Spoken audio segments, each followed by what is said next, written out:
2-4 minute फालतू भी आ जाएं तो कोई इशू नहीं है।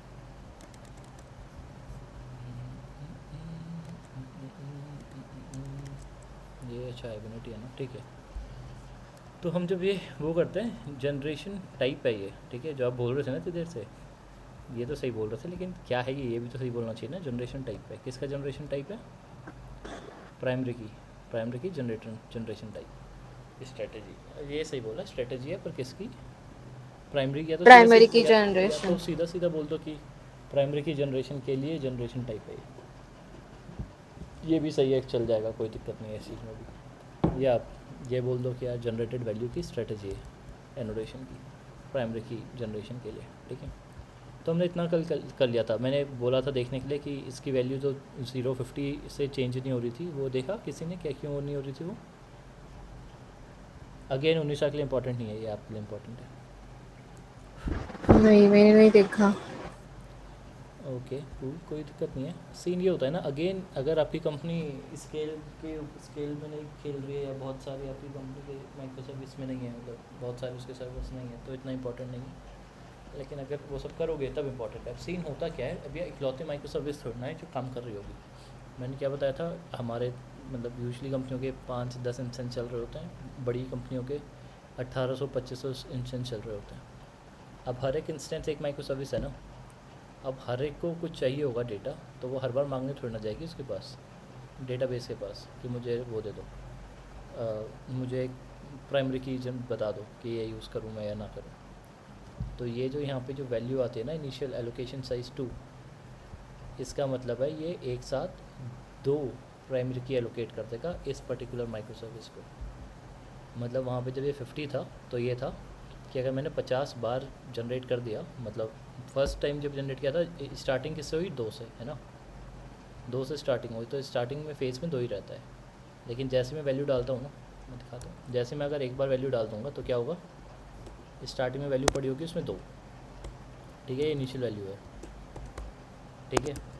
अब अगर जैसे ही मैंने इसमें कोई वैल्यू डाली, मतलब मानो मैंने सीमा की एंट्री कर दी, यहाँ पे सीमा डाल के ऑब्जेक्ट डाल दिया, तो ये 4 हो जाता है। अब सीमा के बाद अगर मैं रीमा डाल दूँ तब भी ये 4 ही रहेगा। अब ये नहीं है कि ये 6 हो जाएगा। क्यों नहीं हुआ? क्योंकि इस सेशन को इसने 2 एलोकेशन पहले ही कर दिए थे कि आप 2 से लेकर 4 तक असाइन करते रहो। फिर इसके बाद जैसे ही मैं सीमा रीमा जीमा कर दूँ, या जी भी नाम हो गया, सीमा कर देता हूँ, अच्छा तो आप ही हो, तो रीना रीमा रीना जया कर देते हैं, जया कर दूँगा मैं अगर, तब इसके सारे वो यूज़ हो जाएंगे, 2 से 4 तक यूज़ हो गए ना अब सारे। अब जाके जब मैं इसके बाद कोई एंट्री करूँगा तब ये वापस 2 साइज़ एलोकेट कर देगा। इसका रीज़न क्या होता है कि एक साथ सारी माइक्रो सर्विस मेरे से इससे मांगने ना आ जाए सीक्वेंस एक ही बारी में, तब लोड बढ़ जाएगा इसके अंदर। ये फिर से बताओ ना, 2 4 4 क्यों हुआ डबल, मतलब बड़ा क्यों है?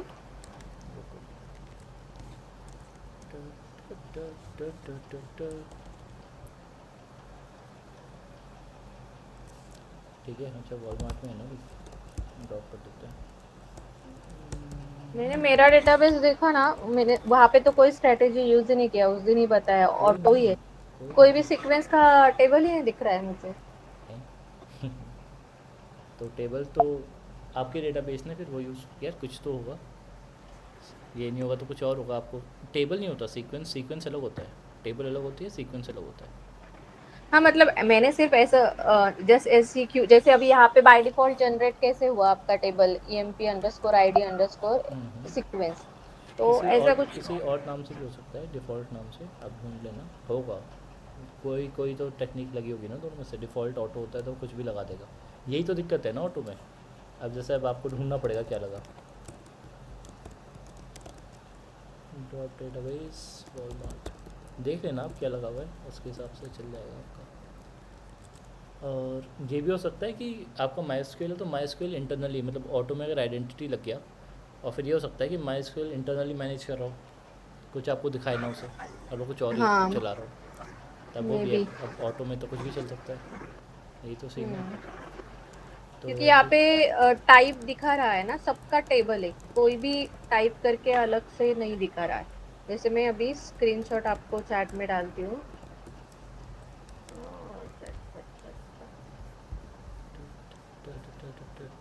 अरे अभी ना ये हटाते हैं मैन्यू टू वन, यहाँ से बैठा हुआ है, ठीक है।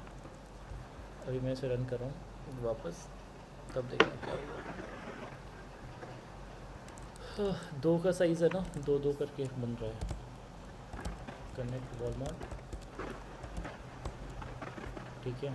Sequence select star from public, okay bad EMP ID sequence, okay ठीक है। 0, ठीक है। दो बनी है स्टार्टिंग वैल्यू। अरे यार पोस्टमैन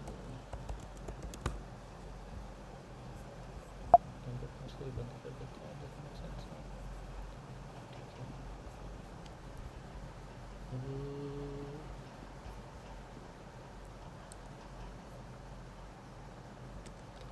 स्वाति सेव हो गई। अब देखोगे यहाँ पे कितना हो जाएगा ये,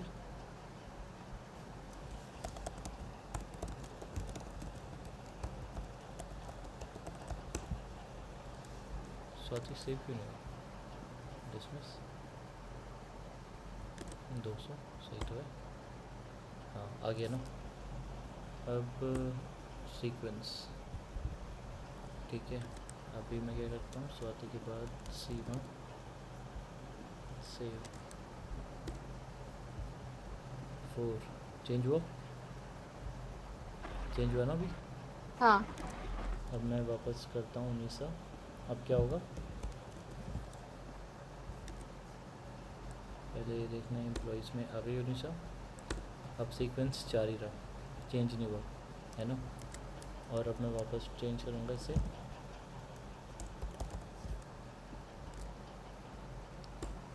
अब चेंज हो गया। क्यों हो रहा है, दो दो की गैप में हो रहा है ना ये। पहले स्वाति था, आपके उसमें नहीं हुआ, अभी चेंज हुआ है ना ये 6। अगर मैं हाँ अभी हाँ दोबारा डालूँगा यस, तब चेंज नहीं होगा। नहीं होगा फिर। ये भी मैंने हिट मारा तब ये चेंज नहीं होगा, 6 ही है। अब मैं डालूँगा, अब चेंज हो जाएगा नरेशन, हो गया चेंज। हाँ ये इसलिए होता है क्योंकि दो दो के बैच देता है एकदम, हर बार नहीं पूछने जाता है ये डेटाबेस से कि आप मुझे रेंज बता दो। एक माइक्रो सर्विस को एक रेंज पकड़ा देता है सीधा कि आप 50 ये दे दी मैंने रेंज आपकी, और ये आप भी दोगे इस रेंज के अंदर। तो जो एलोकेशन साइज़ है ये एलोकेट करता है इस पर्टिकुलर माइक्रो सर्विस को कि आपकी इतनी रेंज है, आपको मैंने 1000 से 2000 दे दिया। अगर मैं यहाँ पे 1000 रख दूँ एलोकेशन साइज़, तो अब 1000 से 2000 किसी और माइक्रो सर्विस को नहीं देगा। अब यही माइक्रो सर्विस जब भी इंसर्ट करेगी डेटा तो 1000 से 2000 के बीच में ही करेगी। और फिर दूसरी माइक्रो सर्विस जब रेंज पूछना आएगी तब उससे उसको कितना दे देगा, 1001 से 2000 से 2001 से 3000। फिर तीसरी आएगी तो उसे देगा 3001 से 4000। तो अब हर जो सेशन है हाइबरनेट का वो बार बार जाके नहीं पूछेगा डेटाबेस से कि यार मुझे सीक्वेंस बता दो। उसके पास है कि भाई मेरे पास 0 से 1000 तक की वैल्यू है। पहला सेव किया तो 1 दे दिया, दूसरा सेव किया तो माइक्रो सर्विस नहीं 2 दे दिया, तीसरा सेव किया तो माइक्रो सर्विस नहीं 3 दे दिया। अब वो दोबारा पूछने कब जाएगा डेटाबेस से, जब उसके 1000 कंप्लीट हो जाएंगे तब जाएगा वो पूछने डेटाबेस से। जब 1000 फर्स्ट में बंदा भेजूंगा उसके पास, तब वो जाके हाइबरनेट से फिर से कहेगा भैया मुझे एक रेंज दे दो वापस कि कहाँ से कहाँ तक मैं सेव करूँ। तो वो डिपेंड करता है। इसलिए यहाँ पे जो ये रेंज 2 है तो इस 2 रेंज का कुछ खास फ़ायदा नहीं है। अब यहाँ पे एक ड्रॉबैक आता है कि ज़्यादा रेंज दे दी तो ये हो सकता है वो माइक्रो सर्विस मैंने बंद करी तो उतना सीक्वेंस ख़राब हो जाएगा। तो वहाँ पे जैसे 1-2000 है, 1-2000 के ब्लॉक्स दे दिए मैंने माइक्रो सर्विस को और 3 इंस्टेंस है उसके। तो 1-2000 एक से माइक्रो सर्विस को मिल गया, 1001-2000 दूसरी माइक्रो सर्विस को मिल गया, एंड 2001-3000 तीसरी माइक्रो सर्विस को मिल गया। मान लो कि जो माइक्रो सर्विस बंद थी वो 100 रिकॉर्ड डाल के ही बंद हो गई, तो अब कोई भी रिकॉर्ड आपको नहीं मिलेगा उस पर्टिकुलर डेटाबेस में 101-1000 के बीच रेंज के अंदर, क्योंकि पहली माइक्रो सर्विस को ये रेंज दी गई थी और वो बिना बस रेंज को पूरी करे वो सर्विस मिल गई। तो अब ये पंगा रहता है, अगर आपने इसको बहुत बड़ा कर दिया तो इस चीज़ की दिक्कत है कि अगर कोई सर्विस डाउन गई, और सर्विस डाउन तो अपने आप ही होती है क्योंकि माइक्रो हम उसमें इंस्टेंस पे लगा रखा होता है, जैसे लोड कम होता है अपने आप माइक्रो सर्विस बंद होने लगनी शुरू हो जाती है। तो आप समझे एलोकेशन साइज का क्या काम है और वो वैल्यू हाँ, और अगर हमने रेंज कम दी और ज़्यादा इंस्टेंसेस रहे तो हाँ तो थोड़ा स्लो हो जाएगा पर उतना ज़्यादा नहीं होगा ओके। ना। वो है ना यहाँ पे क्या कहते हैं इसको, अरे यार, ट्रेड ऑफ है ना बीच में। अब आप देख लो आपको क्या सूट करता है। आपको अपनी सीक्वेंसिंग मेंटेन रखनी है ज़्यादा इंपॉर्टेंट है, आपको लोड ज़्यादा इंपॉर्टेंट है। इवेंचुअली लोड ज़्यादा इंपॉर्टेंट होता है। एक दो तो सेंस नहीं बना रहा, ये तो दो तो इसलिए कर दिया क्योंकि डेटाबेस में दिखाता हूँ ना, कहाँ मैं 50 बार एंटर करके दिखाता रहता है आप लोगों को, तो इसलिए मैंने 2 रेंज छरी है। वैसे 2 कभी होगी नहीं ना, इनिशियल वैल्यू 1 2 होती है। इनिशियल वैल्यू पे अगर स्टार्ट करनी है तो कम से कम अभी, अच्छा हाँ यहाँ पे ये चीज़ तो देखी नहीं, तो अभी ये जो एम्प्लॉई है इनिशियल वैल्यू 2 थी तो 2 से शुरू है ना ये।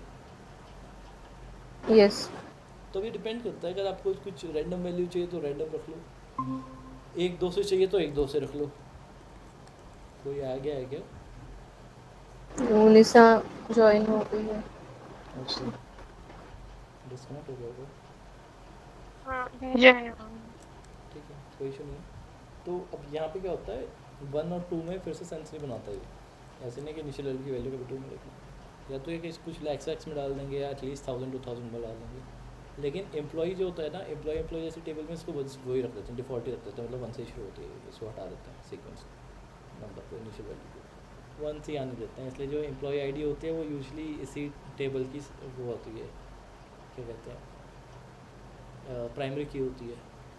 तो इसमें अगर आपका एम्प्लॉई आईडी 16,552 है तो मतलब इस कंपनी के आप इतने नंबर वाले एम्प्लॉई हो, जब इन्होंने रिकॉर्ड मेंटेन करना शुरू किया तब से। तो ये हो जाता है, सेलेक्ट स्टार काउंट नहीं करना पड़ता उनको, फिर सीधा सीधा लास्ट नंबर ऑफ एम्प्लॉय उठा लिया, उतने एम्प्लॉय हो गए हमारे पास। तो ये सिस्टम होता है, किसी को चेंज करना है तो चेंज हो सकता है। ठीक है, चलो अब इसको ख़त्म करते हैं, इसके हम काफ़ी अंदर जाके हम समझ चुके हैं इससे, है ना। ओके। अब इसको इससे ज़्यादा टाइम नहीं देते, इसमें टाइम देते पे है तो खुद भी बना सकते हैं इसको ना। खुद कैसे बनाएंगे, खुद भी बनाने का सोचेंगे, इवेंचुअली इन्हीं 3 चीज़ों पे आएंगे। तो उन्होंने जो बना रखा है ढंग से सोच के बना रखा है। अब हमें वो करना है, एसोसिएशन करनी है। ठीक है, तो एसोसिएशन की 4 टाइप की होती है, many to many, 1 to 1, 1 to many, many to 1 और मैनी टू मैनी। ठीक है, तो इसमें जो मैनी टू मैनी है वो बाई डायरेक्शनल होती है और बाकी यूनि डायरेक्शनल है। ठीक है,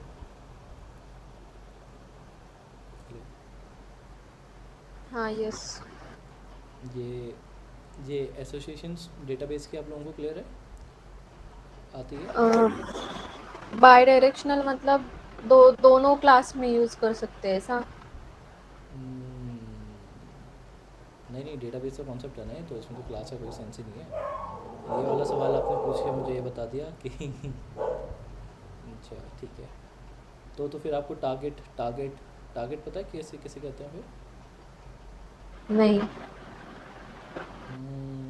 आपका डेटाबेस का कम पड़ता है क्या सीमा? हाँ। ओके, ठीक है ठीक है ठीक है,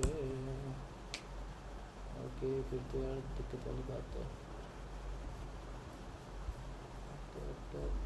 अच्छा ये वाली चीज़ें तो चाहिए होंगी आपको।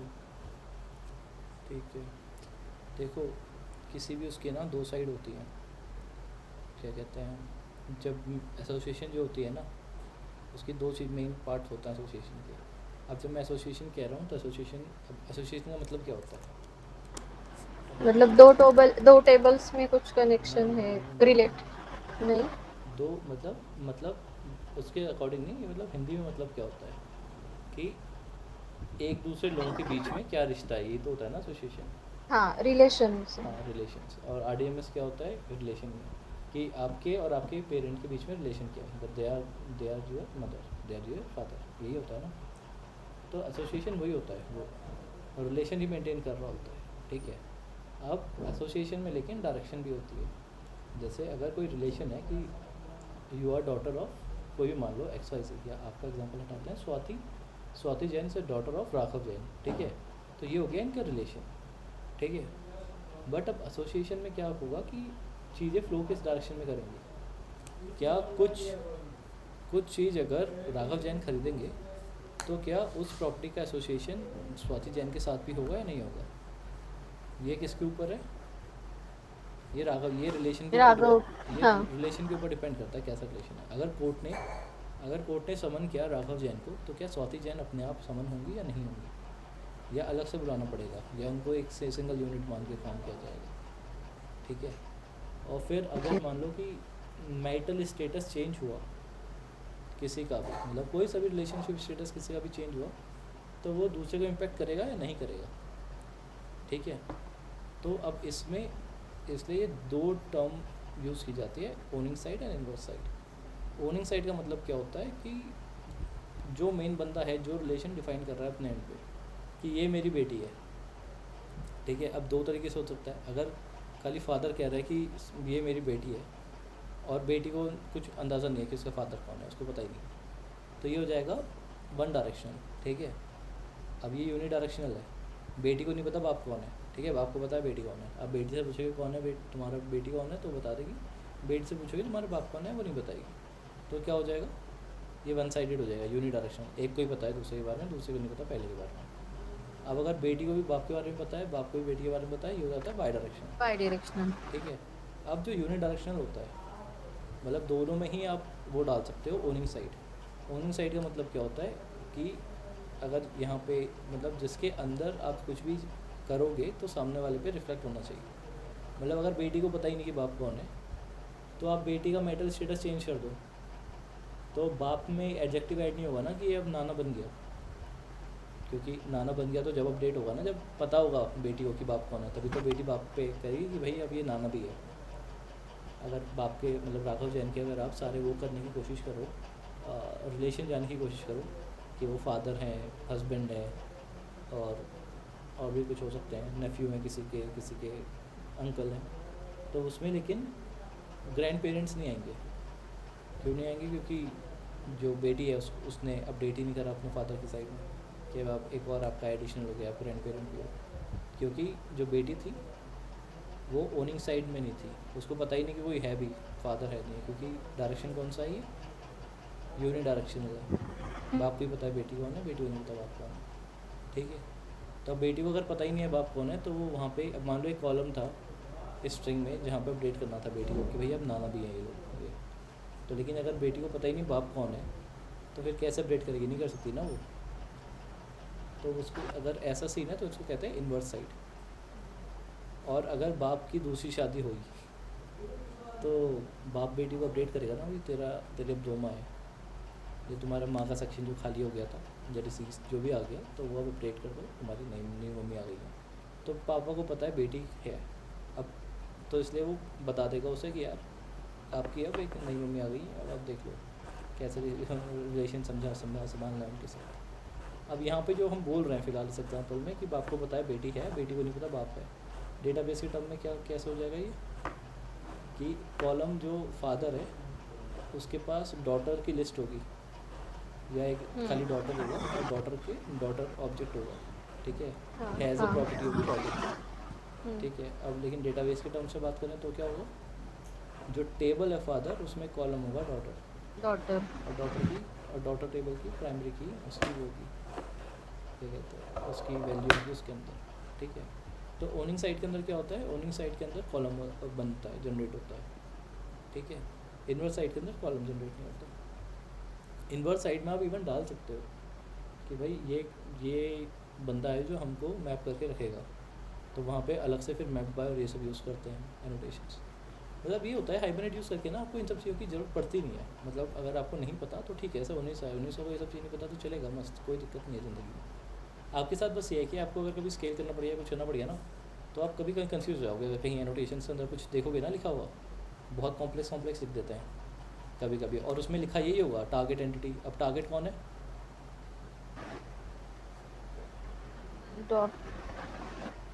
नहीं एग्जांपल मतलब अगर आपने नहीं सुना कभी ये टारगेट वर्ड तो कोई दिक्कत नहीं है, ठीक है। चलो फिर तो यार डेटाबेस भी बताना पड़ेगा थोड़ा सा ये, अच्छा ठीक है। ये वैसे डेटाबेस वाला है जो DBA के लिए लोग पढ़ते हैं तो उनके लिए होता है। और वैसे ज़रूरी नहीं है, मेरा डेटाबेस अच्छा खासा स्ट्रॉन्ग है, पता नहीं क्यों बट है। तो अच्छा हाँ, मैं पेमेंट स्ट्रीम में था ना, इसलिए मुझे क्वेरीज बहुत लिखनी पड़ती थी उस चक्कर में, पर ठीक है कोई दिक्कत नहीं है। आप ना आपको रटना भी नहीं है, ये सब ना आपको ऑनलाइन मिल जाएंगी चीज़ें। थोड़ा वो मारोगे क्या कहते हैं स्टैक ओवरफ्लो और ये सब देखोगे तो जो दिक्कतें आएंगी ना आपकी, वो सब आप आराम से कॉपी पेस्ट करके निकाल सकते हो। बस ये होता है फिर ना कॉन्फिडेंट नहीं होते, काम चल जाएगा बट ये हो जाता है कि यार कहीं पे फटा तो फिर देखना पड़ता है। तो ये जो सारी चीज़ें हैं, ये एसोसिएशंस होते हैं, 4 टाइप के एसोसिएशंस होते हैं, है ना, यहाँ पे सीधा सीधा। ये हमने पहले देख लिया था। इसमें जो पहला वाला पार्ट है ये किसके लिए, अगर हाइबरनेट में हम यूज़ कर रहे हैं तो पहले वाला पार्ट किसके लिए यूज़ होगा, जिस क्लास के अंदर लिख रहे हैं, हाँ, और दूसरा वाला पार्ट यूज़ होगा वो जो फील्ड होगा, मतलब उसमें जो फील्ड इंक्लूड होगा उसके लिए ना। हाँ, और वही होती है टारगेट एंटिटी। ठीक है, ओके। चलो फिर धीरे धीरे करके चलते हैं। ठीक है, तो अभी क्या है यहाँ पे देखो, एम्प्लॉई है ना, तो एम्प्लॉई और कंपनी के बीच में रिलेशन कैसा है,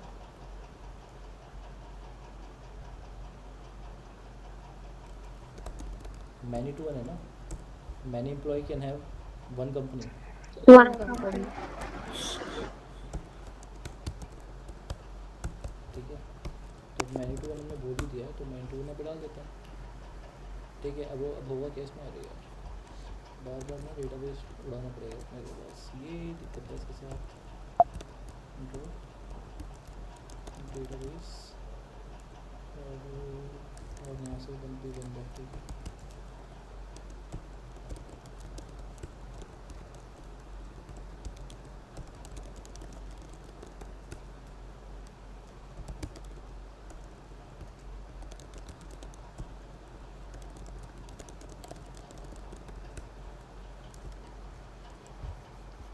अब क्या कर रहा हूँ, मैं 9 to 1 लगा रहा हूँ यहाँ पे। ठीक है, अब 9 to 1 लगाया तो यहाँ पे कौन सा डायरेक्शनल है, ये यूनिट डायरेक्शनल हुआ ना। इसको पता है, एम्प्लॉय को पता है इसकी कौन सी कंपनी है, कंपनी को नहीं पता है इसका एम्प्लॉय कौन सा है, कंपनी को नहीं पता ना इसका एम्प्लॉय कौन सा है। अब अगर मैं यहाँ पे इसको रन करूँगा तो ये जो मेरी टेबल है एम्प्लॉय, तो इसके अंदर एक एडिशनल कॉलम क्रिएट हो जाएगा कंपनी को ढूंढने के लिए। ठीक है, एक सेकेंड रुकना। हाँ बोलो। नहीं अभी तो पढ़ा रहा हूँ, अभी तो पढ़ाने की बात करूँगा। पानी दे दो एक गिलास, पानी दे दो पानी। ठीक है, तो अभी हम जब जाएंगे यहाँ पे सीक्वेंस टेबल, 4 टेबल बनेंगे, नहीं वॉलमार्ट। ठीक है, वो नहीं में मैं थोड़ा एक्साइटेड हो गया क्योंकि सेंस नहीं बना रही थी टेबल्स। कस्टमर ऑर्डर, क्योंकि ये एडिशनल टेबल है थोड़े, और मैन टू मैन रिलेशन में बनती हैं, तो इसलिए मैं थोड़ा वो हो गया था क्या बन गया। ठीक है, अभी जो हम यहाँ पे वॉलमार्ट लिखेंगे तो अच्छा कनेक्टेड तो ना आगे यहाँ पे 2 सीक्वेंस और 2 टेबल है ना, तो कंपनी को नहीं पता है कि इसका एम्प्लॉय कौन है। देखो, तो खाली कंपनी टेबल से आप नहीं पता लगा सकते कि 2 ही कॉलम है ना इसके। हाँ, आईडी नेम। अगर आप एम्प्लॉय को करोगे तो एम्प्लॉय में employee ID, department ID, name, status और कंपनी आईडी। ठीक है, और फॉरेन की सेक्शन देखो क्या है, फॉरेन की कंपनी आईडी, कौन सी टेबल की, कंपनी। ठीक है,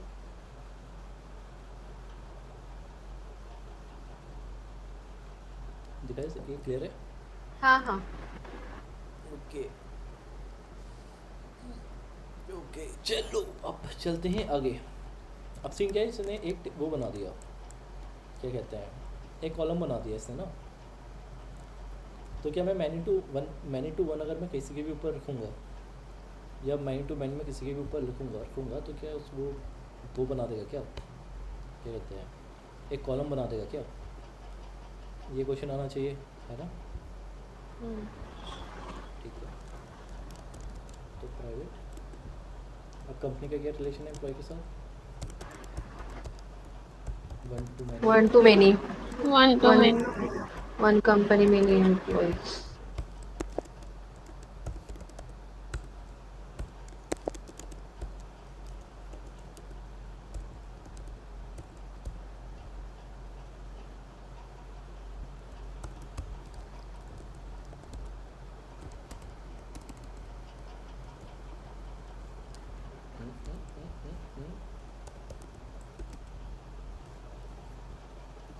कंपनी आईडी, और यहाँ पे क्या लिखूँगा मैं, कंपनी आईडी से कुछ कह रहे हो, कंपनी आईडी से होंगे ना, दोनों मतलब मिलेंगे।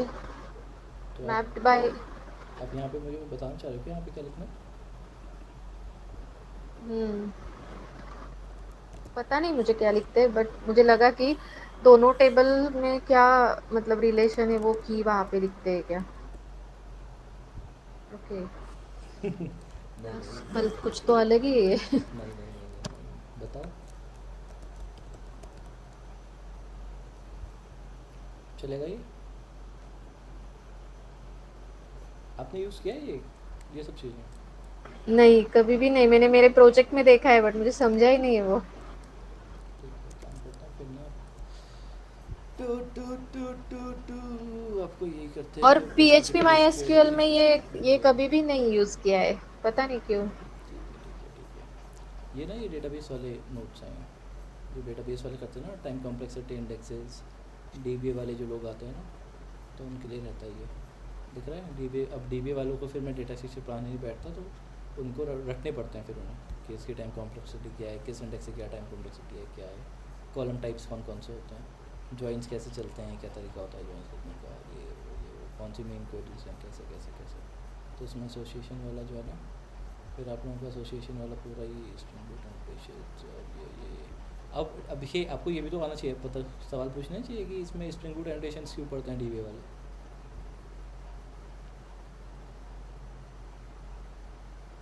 Hello hello hello. हाँ हाँ, सुन रही हूँ। तो ये तो हम टेबल क्रिएशन का वे नहीं है नहीं ना। नहीं, डेवलपर तो करता ही है, पर डीबीए क्यों करता है? डीबीए तो थोड़ा ना कोड लिखेगा, तो डेटाबेस एडमिनिस्ट्रेटर है। हम्म, क्योंकि सीन ये होता है, जब डेवलपर को नहीं पता होता है नोटेशन क्या कर रहा होता है, हाँ और वो डेटाबेस में जब वो इम्पैक्ट डाल देगा, तो डेटाबेस की जिम्मेदारी तो डीबीए की होती है। और अगर आपकी माइक्रो सर्विसेज सारी जावा में है, तो डीबीए को पता होना चाहिए। अगर उसको नहीं पता कि कौन सी चीज़ क्या करती है, एनोटेशन क्या करता है, तो डीबीए को पता होना चाहिए, ताकि डीबीए तो बोल पाए भाई ये चीज़ें हैं। झंड मार दे वो डेवलपर की भी कि तुम्हें नहीं पता, लो मुझे पता है। और डीबीए से पंगा भी लेते हैं ज़्यादा डेवलपर, क्योंकि उसको ज़्यादा पता होता है। इसलिए ज़्यादा पता होता है क्योंकि वो ये भी पढ़ता है, और उसको फ़ायदा मिल जाता है क्योंकि उसको डेटाबेस पहले से पता है। तो उसको तो बस ये देखना है कि कौन सा एनोटेशन किससे मैप क्या क्या करवा रहा है, तो वो जल्दी भी पकड़ लेता है। तो वो सब चीज़ें रहती है हमारे पास। ठीक है, तो देखो यहाँ पे आइडेंटिटी जनरेशन टाइप, अब उसे पता होगा कौन सा डेटाबेस कौन सी ये उठाता है। डीबी वाला डेवलप नहीं करेगा बट कोड। ये सब तो, हाँ वही मैं पूछ रही हूँ, ये तो सब हम डेवलपर ये सब एनोटेशंस वगैरह देंगे ना, वो कहाँ पे चेक करेगा? ये कोड वो चेक चेक करेगा? नहीं करेगा, वो जब आप यूज़ कर रहे होंगे ना, वो खोल के आपको तबाही मचा देगा ना आपके साइट में। जैसे मेरी कंपनी में भी डीबीए चलते हैं, काम कर रहे होते हैं, तो जो स्क्रिप्ट्स लिखनी होती है ना कुछ चेंज करने की, माइग्रेशन करना होता है, या कोई स्क्रिप्ट चलानी होती है, स्क्रिप्ट चलाना इन द सेंस कि नया हाँ। नया कॉलम में ऐड कर रहा हूँ या कोई डेटा ख़राब हो गया, तो पहले की वाली में तो हम खुद ही लिखते थे, इसमें डीबीए लिखता है। तो वहाँ पे उसे पता होना चाहिए कि आपने कैसे बना रखा है, तो ये सारी चीज़ें, और उसे पढ़ना आना चाहिए ना। अब मान लो कि डेटाबेस स्लो चल रहा है, आपने डीबीए को बोल दिया भाई डेटाबेस स्लो है, तो डीबीए खुद देख के भाई ये क्यों बना है, कैसे बना है, आइडेंटिटी यहाँ से डाल दिया। अब वो कोड उसको पढ़ना नहीं आता, अब वो बस अपने डेटाबेस में देखे जा रहा है ये क्यों चल रहा है, क्यों चल रहा है, वो देख के यहाँ पे आ जाके देख लेगा ना ऐसा ऐसा वो क्यों डांट खाए तुम्हारी गलती की वजह से कि डेवलपर को नहीं आता। तो वो पूरा ये कर लेते हैं, प्रॉपर पूरा पढ़ लेते हैं, ताकि उनकी भी लाइफ सॉर्टेड रहे। बाकी तो ज़्यादा तो नहीं आता ही है। ट- ट- ट- ट- ट- मेरे यहाँ के डीबीए को भी बहुत ज़्यादा आता है, मतलब बहुत ज़्यादा क्या, मतलब डेटाबेस ही आता है अच्छा खासा। बट मेरे यहाँ के डीबीए से जितनी भी बातें हुई है ना हम दोनों को, लगभग सेम टॉपिक पे तो बराबर आता था उसको। ऑब्वियस बहुत ज़्यादा आता होगा मेरे से, लेकिन जिस जिस टॉपिक में मुझे भी काम करना था, तो मैं भी पढ़ के ही बैठा हुआ था। बट ऑफिस वाले डीबीए की बात मानेंगे डेवलपर के साथ से, हम्म। तो वो सिस्टम रहता है। सेम लाइन बोली मैंने, 4 दिन का डिले कर दिया डीबीए को आने को।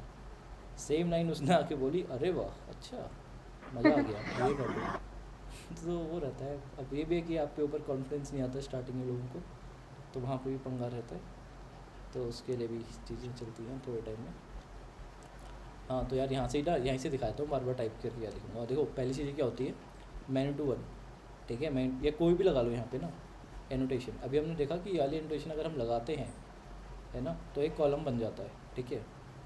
और यस। आप ये भी चीज़ देखोगे ऑनलाइन, अगर कहीं भी डालोगे या देखोगे तो वो बोलेंगे कि जहाँ पे भी जॉइन कॉलम होता है वहाँ पे आपका एक एडिशनल कॉलम बनेगा, ठीक है। और जॉइन कॉलम किस लिए बनता है?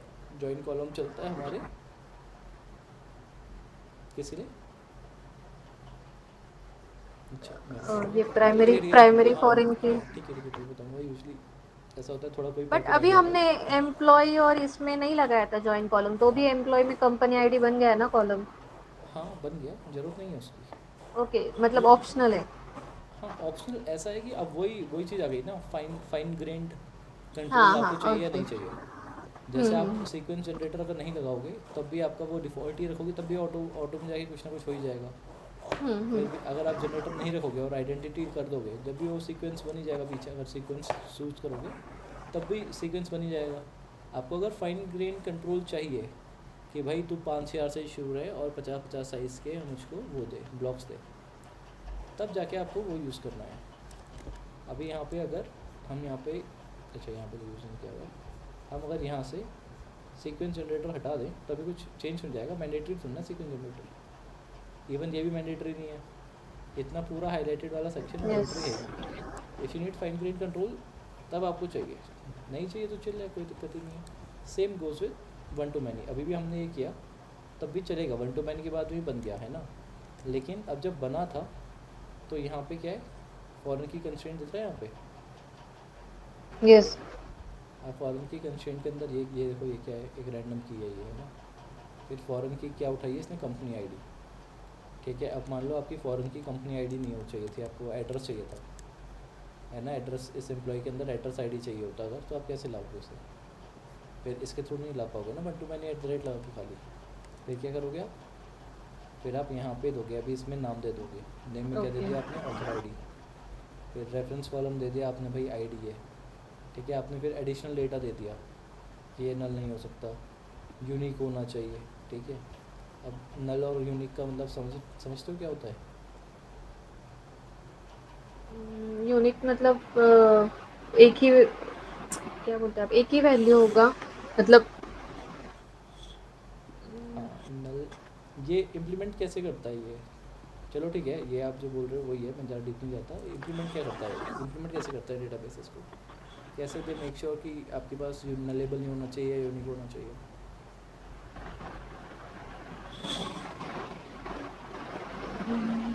नलेबल तो आसान है, वैल्यू है होनी चाहिए कोई। यूनिक को कैसे देखते हैं? कैसे देखते हैं मतलब, यूनिक की कंस्ट्रेंट। यूनिक की कंस्ट्रेंट तो नॉर्मल है ना। हम्म। सिर्फ आपका ना डेटाबेस अच्छा होना चाहिए, क्योंकि तीन ही तो कंपोनेंट होते हैं एक माइक्रो सर्विस के। यूआई होता है फ्रंट एंड, वो फ्रंट एंड टीम अपने अंडर ले लेती है। दूसरा होता है बैक एंड, जहाँ पे हमारी माइक्रो सर्विस चलेगी किसी फ्रेमवर्क के अंदर, जो भी हमारी जावा के अंदर मैंने स्प्रिंग बोट चूज़ कर लिया। अब इसमें अगर मुझे ऑप्टिमाइज़ करना है तो मैं जावा का जीसी देखूंगा, जावा में ऑप्टिमाइज़ करूँगा, मतलब बहुत सारे तरीके से उसकी रैम बढ़ाऊँगा, मेमोरी पर मैं मेमोरी बढ़ाऊँगा, डिफरेंट मेमोरी से ऊपर नीचे खेलूँगा मैं, गार्बेज कलेक्शन थोड़ा ओपन कर दूँगा, फिर मैं मोनाड डिज़ाइन पैटर्न पर काम करूँगा। अब लेकिन इसमें ये तो होगी मैं जावा मशीन के अंदर, लेकिन चल तो टॉमकैट में रहे, फिर मैं टॉमकैट को ऑप्टिमाइज़ करने की कोशिश करूँगा, उसके थ्रेड हिलाऊंगा। अब टॉमकैट भी चल तो मशीन के अंदर रहा है, फिर उसका ऑप्टिमाइजिंग फाइन ट्यून करूँगा उससे। फिर अब उसमें कितने थ्रेड चल रहे हैं और फिर हर एक जो मेरी माइक्रो सर्विस चल रही है उसको मैं कैसे थ्रेड को जल्दी फ्री कर दूँ, उसके ऊपर काम करूँगा।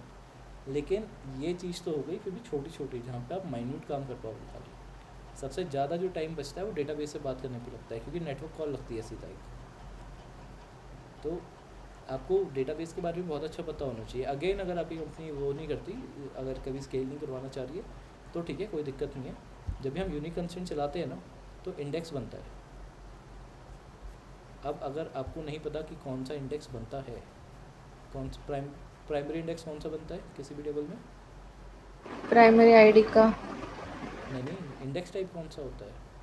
बीट्री कुछ तो। हाँ कुछ तो नहीं, बीट्री दिख रहा था, बीट्री बोल दिया, पर सही है, बीट्री ही होता है डिफ़ॉल्ट। उस दिन आपने बोला था बीट्री। हाँ अच्छा, तो यहाँ पे देखो क्या है, बीट्री दिख रहा है ना यहाँ पे। अब ये अगर डेटा सेक्शन में आपको बीट्री अगर पता है ना, तो फिर आपको बीट्री की ये रटने की ज़रूरत नहीं है टाइम कॉम्प्लेक्सिटीज़। तो वो चीज़ रहती है, इसलिए डेटा सेक्शन से डायरेक्ट फ़ायदा नहीं होता कभी भी। कोई भी आपको बी ट्री इम्प्लीमेंट करने के लिए नहीं बोलेगा, ट्री ही इम्प्लीमेंट करने के लिए नहीं बोलेगा in real life, but it will help. आपको ये रटना नहीं पड़ेगा, ये आपको सीधा सीधा पता होगा। अब ये चलो, अब बी ट्री बन गया, अब बी ट्री की आपको अभी कॉम्प्लेक्सिटी पता चल गई। अब आपको पता चल गया ना यार लॉग एन है। अब लॉग इन के बारे में अगर आपको पता है, मतलब अगर 1024 मेरे पास डेटा है तो 8 बार कंपैरिजन होगा। इस हिसाब से आप देख लो कि कितना आपका डिले होगा डेटा। और बी ट्री में तो लिखना पड़ेगा 8 बार कंपैरिजन करने के बाद तो वो उसको पता ये चलेगा कि कहाँ पे लिखना है। फिर जब वो लिखने में काम करेगा तो अलग बात है। तो ये जो कंस्ट्रेंट चेक होता है ना ये यूनिक का, तो वो इंडेक्स बना के चेक होता है। ठीक है, ये तो इंटरनल वाली चीज़ है। मतलब अगर आप ज़्यादा यूनिक लगाते रहोगे ना चीज़ों के ऊपर, तो वो इंडेक्सेस क्रिएट होते रहेंगे which will eventually bog down your sequence, उस क्वेरी। तो उससे वो चलेगा, धीरे हो जाएगा आपकी क्वेरी। ठीक है, उनिसा के लिए ठीक है, आपको होना चाहिए, मतलब ये तो आपको आना चाहिए ये सब चीज़ें ना। उनिसा तो बढ़िया है, अभी फ्रेशर है तो वो तो सीखेंगी विद टाइम। अभिषेक, हाँ, क्या ये नोट शेयर कर सकते हैं आप टीरी के लिए? दोबारा बोलिए। आप ये नोट शेयर कर सकते हैं क्या, जो टीरी पढ़ने के लिए? टीरी? हाँ, टीरी क्या मतलब होता है? एनोटेशन से। थेरी अभी ये जो अच्छा नोट्स अच्छा अच्छा दिखा रहे हो अच्छा ना अच्छा आप। अच्छा। अरे हाँ। ये भी प्रॉपर नोट्स नहीं है, ये तो ऐसे रैंडम लिखी हुई हैं चीज़ें। ये वैसा नहीं अच्छा, है, ये प्रॉपर नोट्स नहीं है। ये पीडीएफ में ठीक कन्वर्ट है। करके डीबी के अलग से नोट्स है, मैं वो ढूंढ के दे दूँगा। बहुत दिनों से पढ़ाया नहीं है किसी को, तो वाले नोट्स ढूंढ के मैं अलग हाँ से दे दूँगा। ये तो ऐसे डेटाबेस करके आ गया सबसे ऊपर, तो यही उठा लिया। तो हाँ, ठीक है। ठीक है, वो मैं ढूंढ के ना वो वाला चाहे शेयर कर दूँगा। पर तुम्हें इतना पढ़ने की ज़रूरत नहीं है उनिसा। आप अगर घुसोगे तो आप तो डूब ही जाओगे। आपको ओके। 3-6 महीने लग जाएंगे। आपको ज़रूरत नहीं है इतना सबका, ओके। क्योंकि अब ये बात नहीं कि गलत है, आपको आएगा तो बढ़िया ही है। लेकिन हर हम्म। एक टाइम पे एक पर्टिकुलर टेक स्टैक होता है जो रिक्वायर्ड होती है। अगर ओके। आप तो लो लेवल डिज़ाइनिंग भी नहीं करोगे ना, अभी तो आप खाली काम करोगे। आपसे जो बोल हाँ दिया हाँ जाएगा वो करोगे। मतलब सीमा हाँ। आपसे बोलेंगी, जब आप ये जनरेटेड वैल्यू लिख के आ जाओगे तो सीमा आपको डांटेंगी कि भाई जनरेटेड वैल्यू क्यों है भाई, कोई स्ट्रेटजी नहीं डाली है क्या। तो फिर हाँ। जब आप डाट मतलब आपको सीमा जब समझाएंगी तब आप समझोगे कि अच्छा ये भी डालना होता था, ओके थैंक यू मैम, आगे से ध्यान रखूँगी। तो वो वाला सीन चलता है। तो इसलिए आपको तो ग्रूम किया जाएगा, तो आपको हाँ। दिक्कत नहीं है। डांट भी आएगी, आप सीनियर को डांट खाता हुआ देखोगे, फिर आप समझ जाओगे अच्छा ये भी करना होता था। तो आपके पास तो बहुत भर भर के हम्म। टाइम है। आपको दिक्कत नहीं है, आपको इतना घुस के अंदर जाने की ज़रूरत नहीं है। इवन ये भी हो सकता है आपको 3 से 4 साल में ज़रूरत भी ना पड़े। सीमा को तो मैं थोड़ा इसलिए हाँ। पुश इसलिए करता हूँ क्योंकि वो एक्सपीरियंस उनका अच्छा है, खासा है। तब उनका मेन काम जो है आज के टाइम में वो हाई लेवल डिज़ाइनिंग है।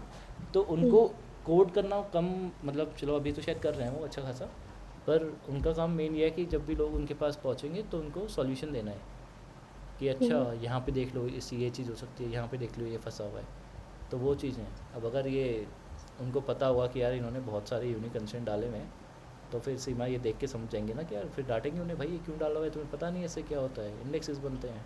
अब देखो कितना फालतू टाइम लग रहा है। फिर क्या करेंगे सीमा, अब सीधा नहीं डांटेंगे ये देखने के बाद। सीमा पहले जाएंगी हम्म। डेटाबेस के अंदर, फिर वहाँ पे क्वेरी डालेंगी, फिर इंडेक्स का साइज़ देखेंगी कितना बड़ा इंडेक्स है। फिर वहाँ पे क्वेरी हम्म। की परफॉर्मेंस देखेंगी कि कितना टाइम क्वेरी ले रही है मेरी इंडेक्स से रीड करने में। उसके बाद ये डेटा दिखाने के बाद डांटेंगे उन्हें, ये देखो कुछ सेंस होता ही है, इतना टाइम लग रहा है तुम्हारे इंडेक्स की वजह से, डिलीट करो इंडेक्स से, कॉपी करके ले जाओ कहीं और। फिर अलग अलग मतलब फिर तरीके होते हैं इसको मेंटेन करने के लिए। दोनों टाइप के डेटाबेस होते हैं, प्राइमरी सेकेंडरी कर देते हैं, फिर एक के अंदर पुराने डेटा हम डालते रहते हैं तो उसके अंदर डाल देंगे। तो अलग अलग चीज़ होती है, वो डिपेंड करता है आपको कैसे सोल्यूशन प्रोवाइड करना है। वो फिर हाई लेवल डिज़ाइनिंग में हो जाता है।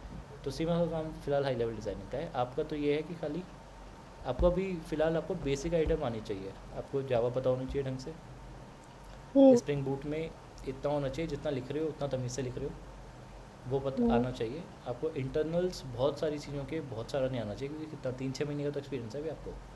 आप तो ग्रूमिंग में हम्म। ग्रूमिंग ही करेंगे आपकी, तो आपसे कोई वैसे भी एक्सपेक्टेशन होती नहीं। फ्रेशर आता है तो कोई एक्सपेक्टेशन किसी की होती नहीं है उसे कि आता होगा या नहीं आता होगा।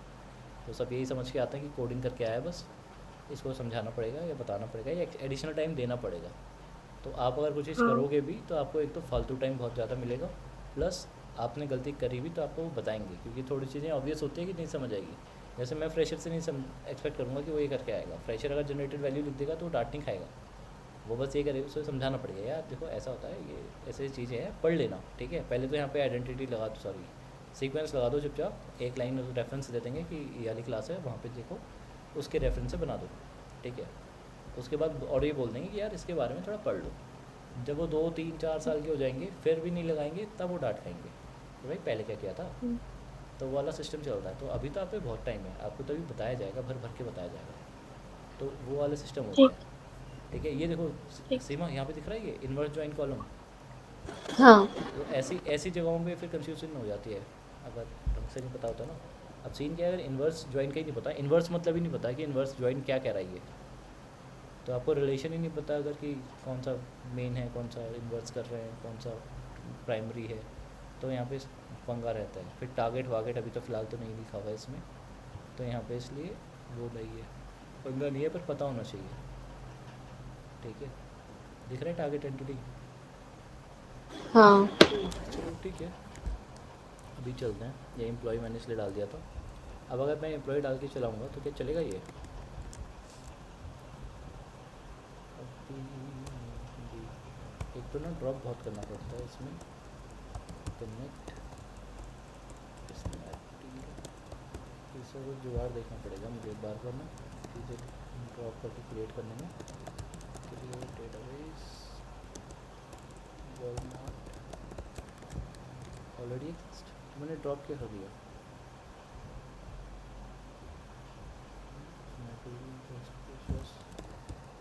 ड्रॉप डेटाबेस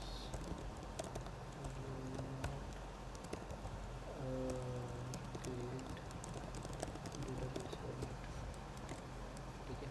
अभी क्या किया हमने, मैप बाय, अगर मैं यहाँ पे एम्प्लॉय लगा दूँगा MPLLOW, ठीक है। अभी देखो एरर नहीं आ रही ना, लेकिन एरर किस में आ रही थी, जब मैं लगा था एम्प्लॉय डॉट क्लास।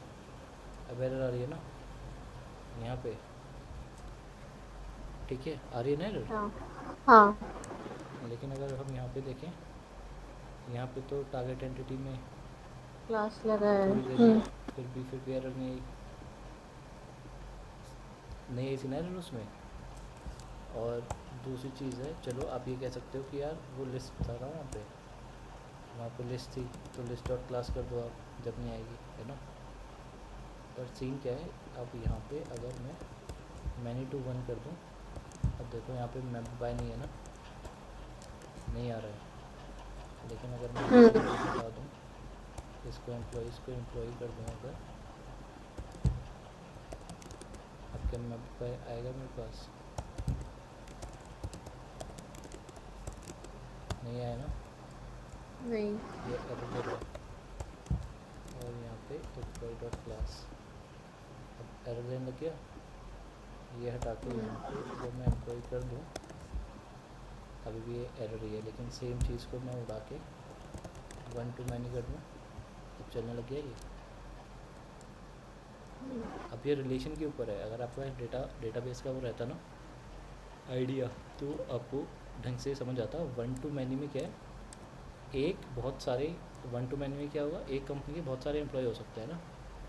हाँ अब इसके अंदर देखो, इसके अंदर आपको क्या क्या चीज़ें दिख रही हैं, टारगेट एंटिटी है ना, कैस्केड फेच्ड मैप बाय दिख रहा है, ये मैप बाय हाँ ये किस में, 1 to many में, है ना। और मैनी टू वन के अंदर अगर हम जाएंगे, नहीं है ना मैप बाय, नहीं है इसमें। इसलिए एरर आया था, क्यों नहीं है। अब देखो ये कौन से वर्जन पे काम कर रहा है, ये लेटेस्ट वाला ही होगा 55, ये तो बाइट कोड का वर्जन है। अभी हम ऊपर जाएंगे 3.1.0 लेटेस्ट ही वर्जन है ये। अभी लेटेस्ट वर्जन में आपको नहीं मिलता है। अरे यार ये मुझे फर्स्ट टाइम बताना था, डिफ़ॉल्ट क्या है, डिफ़ॉल्ट वैसे ही पता चल गया, ठीक है, कोई दिक्कत नहीं है। तो अब सीन क्या है, तो यहाँ पे map by many to one पे है, और मैन टू वन पे नहीं है, 1 to many पे है, मैन टू मैनी पे है, ठीक है। अब ये क्यों एक के अंदर है दूसरे के अंदर नहीं है, अगर डेटाबेस का आइडिया होता तो अपना आप ही मतलब ये जानने की ज़रूरत नहीं होती। अब सीन क्या है, ये देखो 1 to many में क्यों मिल रहा है ये। अच्छा शिट, आपको तो ये भी नहीं पता होगा ना मैप बाय, ठीक है ठीक है ठीक है। मैप बाय का क्या सिस्टम होता है कि एक होता है ज्वाइन कॉलम। अब वापस उसमें जाते हैं, सबसे पहले एसोसिएशन पे देखने पड़ेगा, हाँ देखो, ये देखो ओनिंग साइड और इन्वर्स साइड, दो साइड होती हैं, ये अभी हमने थोड़ी देर पहले देखा था ना। हाँ। तो अब इसी में देखो ओनिंग साइड के अंदर क्या होता है, जॉइंट टेबल लगा होता है यूजली, और या जॉइंट कॉलम। अब ये जॉइंट कॉलम हम क्यों लगाते हैं, हमने थोड़ी देर पहले देखा। रो तो कॉलम तो मेरा जो मेरा एनोटेशन है वो भी बना के खड़ा कर देगा, है ना, उसमें ज़रूर दिक्कत नहीं है मुझको। मेरा खाली मैनी टू वन भी बना के दे देगा मुझे एक रो, लेकिन सॉरी मैं बैट कॉलम। लेकिन दिक्कत क्या है, अगर मुझे फाइन ग्रेन कंट्रोल चाहिए, how to generate the foreign key, उसका नाम वाम क्या होना चाहिए, कैसा होना चाहिए, तब मैं जॉइंट टेबल लगा सकता हूँ to get a fine grain control, ठीक है। तो उसके लिए जॉइंट कॉलम होगा, और ओनिंग साइड के अंदर ही यूजली जॉइंट कॉलम लिखा होता है, बट नॉट मैंडेटरी। अगर हम इन्वर्स रिलेशन करके वहाँ पे डाल देंगे तो फिर उल्टा हो जाएगा ये। लेकिन वो जगह करते हैं हम खाली जब बाय रिलेशनल वो हो, एसोसिएशन हो, तो वो किस में होता है, मैनी टू मैनी। उसके अलावा हम नहीं लगाते यूजली, ठीक है। अगर इन्वर्स कर दिया हमने जॉइंट कॉलम के साथ, तब वो नहीं बनाएगा नया कॉलम, वो अलग बात होती है। लेकिन मैनी टू मैनी में एक एडिशनल वो हेल्पर टेबल बनाई देता है, जिसके अंदर दोनों टेबल के डेटा होते हैं, प्राइमरी की होती हैं, वो भी हम देखेंगे, हाँ। ठीक है। ये पता है ना, हाँ, ये वाला पता है। ठीक है। अब इसमें क्या होता है, अब ये मैनेज करता है। अब देखो ओनिंग साइड की होती है, मैं बोल रहा था ना, अगर फादर को पता है कि उसके बेटी कौन है, तब वो अपनी प्रॉपर्टी उसके नाम कर देगा ना। लेकिन अगर बेटी को पता ही नहीं है कि फादर कौन है, तो अपने कैसे अपने फादर को पैसे या कुछ भी देगी, उसे तो पता ही नहीं ना कोई है भी फादर या नहीं है। तो सेम चीज़ होती है, अगर डेटाबेस में कुछ चीज़ प्रोसेस करनी होती है, अब फादर की प्रॉपर्टी बच्चे की भी है, वो कैसे आप बता कर डालोगे डेटाबेस में, आपको पता होना चाहिए ना कि अच्छा आपने बेटी की जो प्रॉपर्टी थी उसमें प्लस समथिंग कर दिया कुछ, नेटवर्थ उसकी 4 करोड़ की थी, आपने 12 करोड़ कर दी, तो 8 करोड़ किसने इंजेक्ट किया, फादर ने इंजेक्ट किया। अब वो कैसे करेगा, डेटाबेस में इंजेक्ट करना क्या हो गया, परसिस्ट करना हो गया ना। उसके पास 4 करोड़ प्रॉपर्टी थी, डेटाबेस में तो एक कॉलम होगा ना जिसके अंदर 4 करोड़ लिखा होगा, आपने उसको 12 कर दिया। तो आप अगर खाली फादर को सेव करोगे तब भी बेटे में अपडेट हो जाए, वो तभी होता है जब आप ओनिंग साइड को अपडेट कर रहे हो, ठीक है। इन्वर्स साइड में तो कोई सेंस ही नहीं है ना। अगर आपके पास आपके क्लास के अंदर वो है ही नहीं, हैज़र रिलेशनशिप ही नहीं है, तो अगर हैज़र रिलेशनशिप नहीं है तो आप कैसे करोगे, नहीं कर पाओगे, सेव नहीं होगा ना वो, क्योंकि कॉलम ही नहीं है। अब ये देखो, आपको हैज़र रिलेशनशिप समझ आया ना, मैं क्या बात कर रहा हूँ हैज़र रिलेशनशिप की। हाँ। उन्नीसा आपको समझ आया हैज़र रिलेशनशिप की बात से क्या बोल रहे हो, हाँ पता है। क्या होता है हैज़र रिलेशनशिप मतलब में? यहाँ पे फादर हैज अ बेटी, daughter. Father has a daughter. नहीं वो तो ठीक है, बट जावा में हाँ, क्या मतलब हुआ उसका? इनहेरिटेंस। नहीं, वो इज़ अ रिलेशनशिप होता है। तो देखो सीमा, यही चीज़ थी जो मैं कह रहा हूँ ना, owning side, inverse side, target entity, मेटाडॉन, ये सब टर्मिनोलॉजीज है जो यूज़ करता है। इसकी जगह अब हैज़ अ रिलेशनशिप की जगह मैं ये भी तो बोल सकता था ना कि उसके अंदर कोई वेरिएबल नहीं है, फादर के अंदर कोई डॉटर का वेरिएबल नहीं है, उसकी जगह क्या बोला, हैज़ अ रिलेशनशिप नहीं है। तो ये टर्मिनोलॉजीज हैं खाली बोलने वाली। अब अगर किसी ओनिंग साइड क्या हो गया, जिसके अंदर मतलब अगर अब पूरी देसी भाषा में बात करी जाए तो ओनिंग साइड वो एंटिटी होगी होगी, क्योंकि यहाँ पे तो हम एंटिटी की बात कर रहे हैं ना, ये तो है तो डेटाबेस के नोट्स, लेकिन हम तो अपनी जावा की बात कर रहे हैं। तो ओनिंग साइड वो एंटिटी हो जाएगी जिसके अंदर हैज़ अ रिलेशनशिप होगा दूसरी एंटिटी का, तो वो ओनिंग साइड होगी।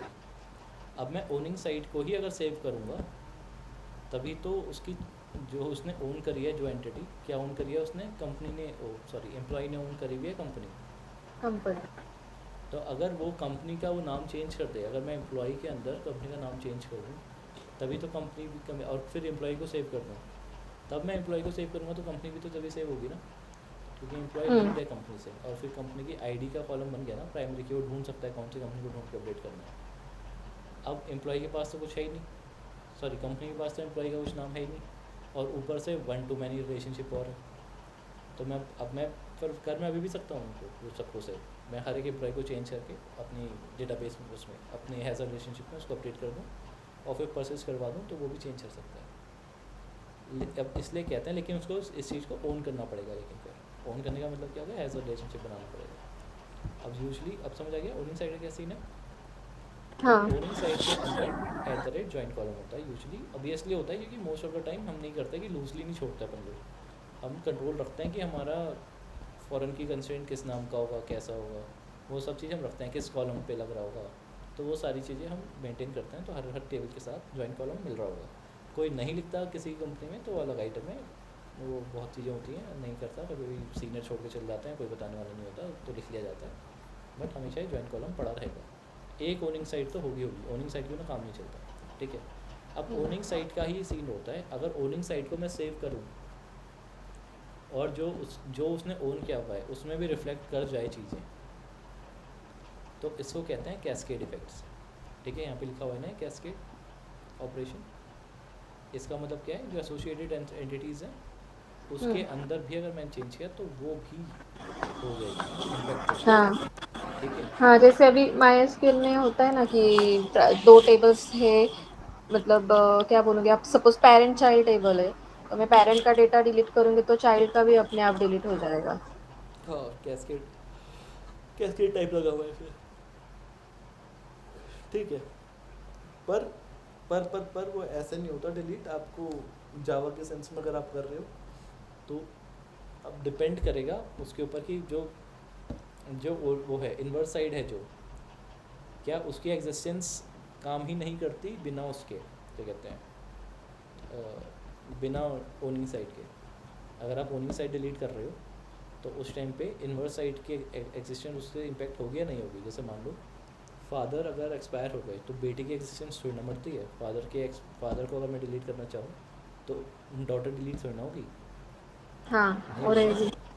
हम्म, लेकिन अगर मैं कोई कंपनी ही डिलीट कर दूँ तो फिर उसके तो एम्प्लॉय भी एम्प्लॉय भी जाएंगे। उसके एम्प्लॉय भी जाएंगे, क्योंकि अगर कोई कंपनी ही नहीं है तो जो फॉरेन की मैंने डाल रखी है उसके अंदर तो वो कहाँ जाएगी, वो भी डिलीट करना पड़ेगा ना मुझे, हम्म, ठीक है।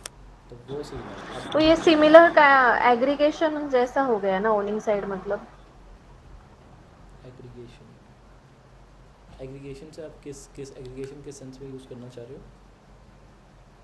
वहाँ पे भी 2 ऑब्जेक्ट्स रहते हैं, parent child, so parent can exist independent of child, मतलब वो दोनों का लाइफ साइकिल अलग होता है ना।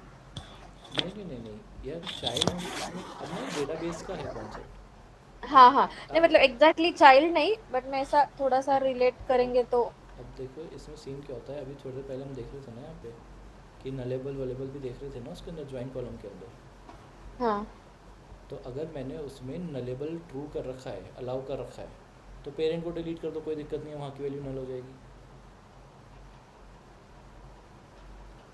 मतलब कंपनी नल हो जाएगी, एम्प्लॉय एग्जिस्ट करता रहेगा, नलेबल ट्रू कर दो उसको, नलेबल फॉल्स है तो दिक्कत है ना। हम्म, तो अब ना ये फिर से ये फिर डेटाबेस के अंदर घुसना पड़ेगा हमको डीपली, तो कोई दिक्कत नहीं है। वैसे ना मैं गुस्सा नहीं हूँ इतना, जैसे अगर अभी उन्हीं से को पता चल रहा होगा कि क्या क्या बातें हो रही है, तो ये मैं हाँ आपकी वजह से मैं जा रहा हूँ, वरना अगर उन्हीं ने अगर ऑनलाइन भी पढ़ने की कोशिश करी होगी इतना नहीं गुस्से होंगे लोग बिल्कुल भी, खाली आपकी वजह से मैं थोड़ा सा कर रहा हूँ सीमा, वरना मैं ऊपर ऊपर से ही मैं भी ऊपर से लेके चल जाता हूँ, क्योंकि फ्रेशर होता है ना, तो फ्रेशर वैसे भी ज़्यादा दिमाग को लगाना नहीं चाह रहे होते, उनको ये काम करना भी नहीं पड़ता, अगले अगले 2 साल तक उन्हीं साल को ये काम करना नहीं है, तो अगले 2 या 3 मतलब जब वो 3 से 5 साल की रेंज में पहुँच जाएंगी तब जाके उनको ये काम करना पड़ेगा, वो भी तब जब वो स्क्रैच से कुछ बनाएंगी, उस टाइम पे चलेगा। और उस टाइम पे भी अगर लोड हाई नहीं आया तब उस टाइम पे भी उनकी ज़रूरत नहीं पड़ रही होगी इन्हें, तो फिर यही सीन आता है, तो पढ़ूँ क्यों मैं, तो वो वाला सिस्टम हो जाता है। लेकिन ज़रूरी है आपके लेवल पे, तो फिर ये हो जाता है ना, अगर आपको कॉन्फिडेंस काफ़ी रहेगा, अगर आप कहीं जाओगे ऐसा आप स्विच मार रहे हो, तो जो कह रहे थे ना आपके एक्सपीरियंस नहीं है तो फिर उसमें थोड़ा सा लगता है जो, तो वो कवर हो जाएगा अगर आपको ये सब चीज़ें भी आती होंगी। जब आप दूसरों से बातें करोगे ना, अपने साथ वाले एक्सपीरियंस हुए तो वो भी नहीं करेंगे। ये देखो ये कैस्केड टाइप वाला ऐसे लिखते हैं हम लोग,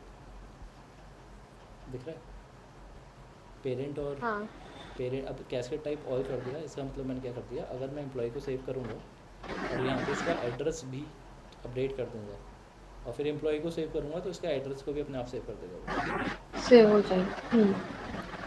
तो अभी हम सब देखेंगे डिफ़ॉल्ट टाइप क्या होता है इसका और बाकी टाइप क्या होता है, अभी धीरे धीरे करके जाएंगे, ठीक है। फिलहाल मुझे ये बताना था कि मैप्ड वाला मैप बार अभी भाग मैं भेज जाता हूँ इधर उधर, ठीक है।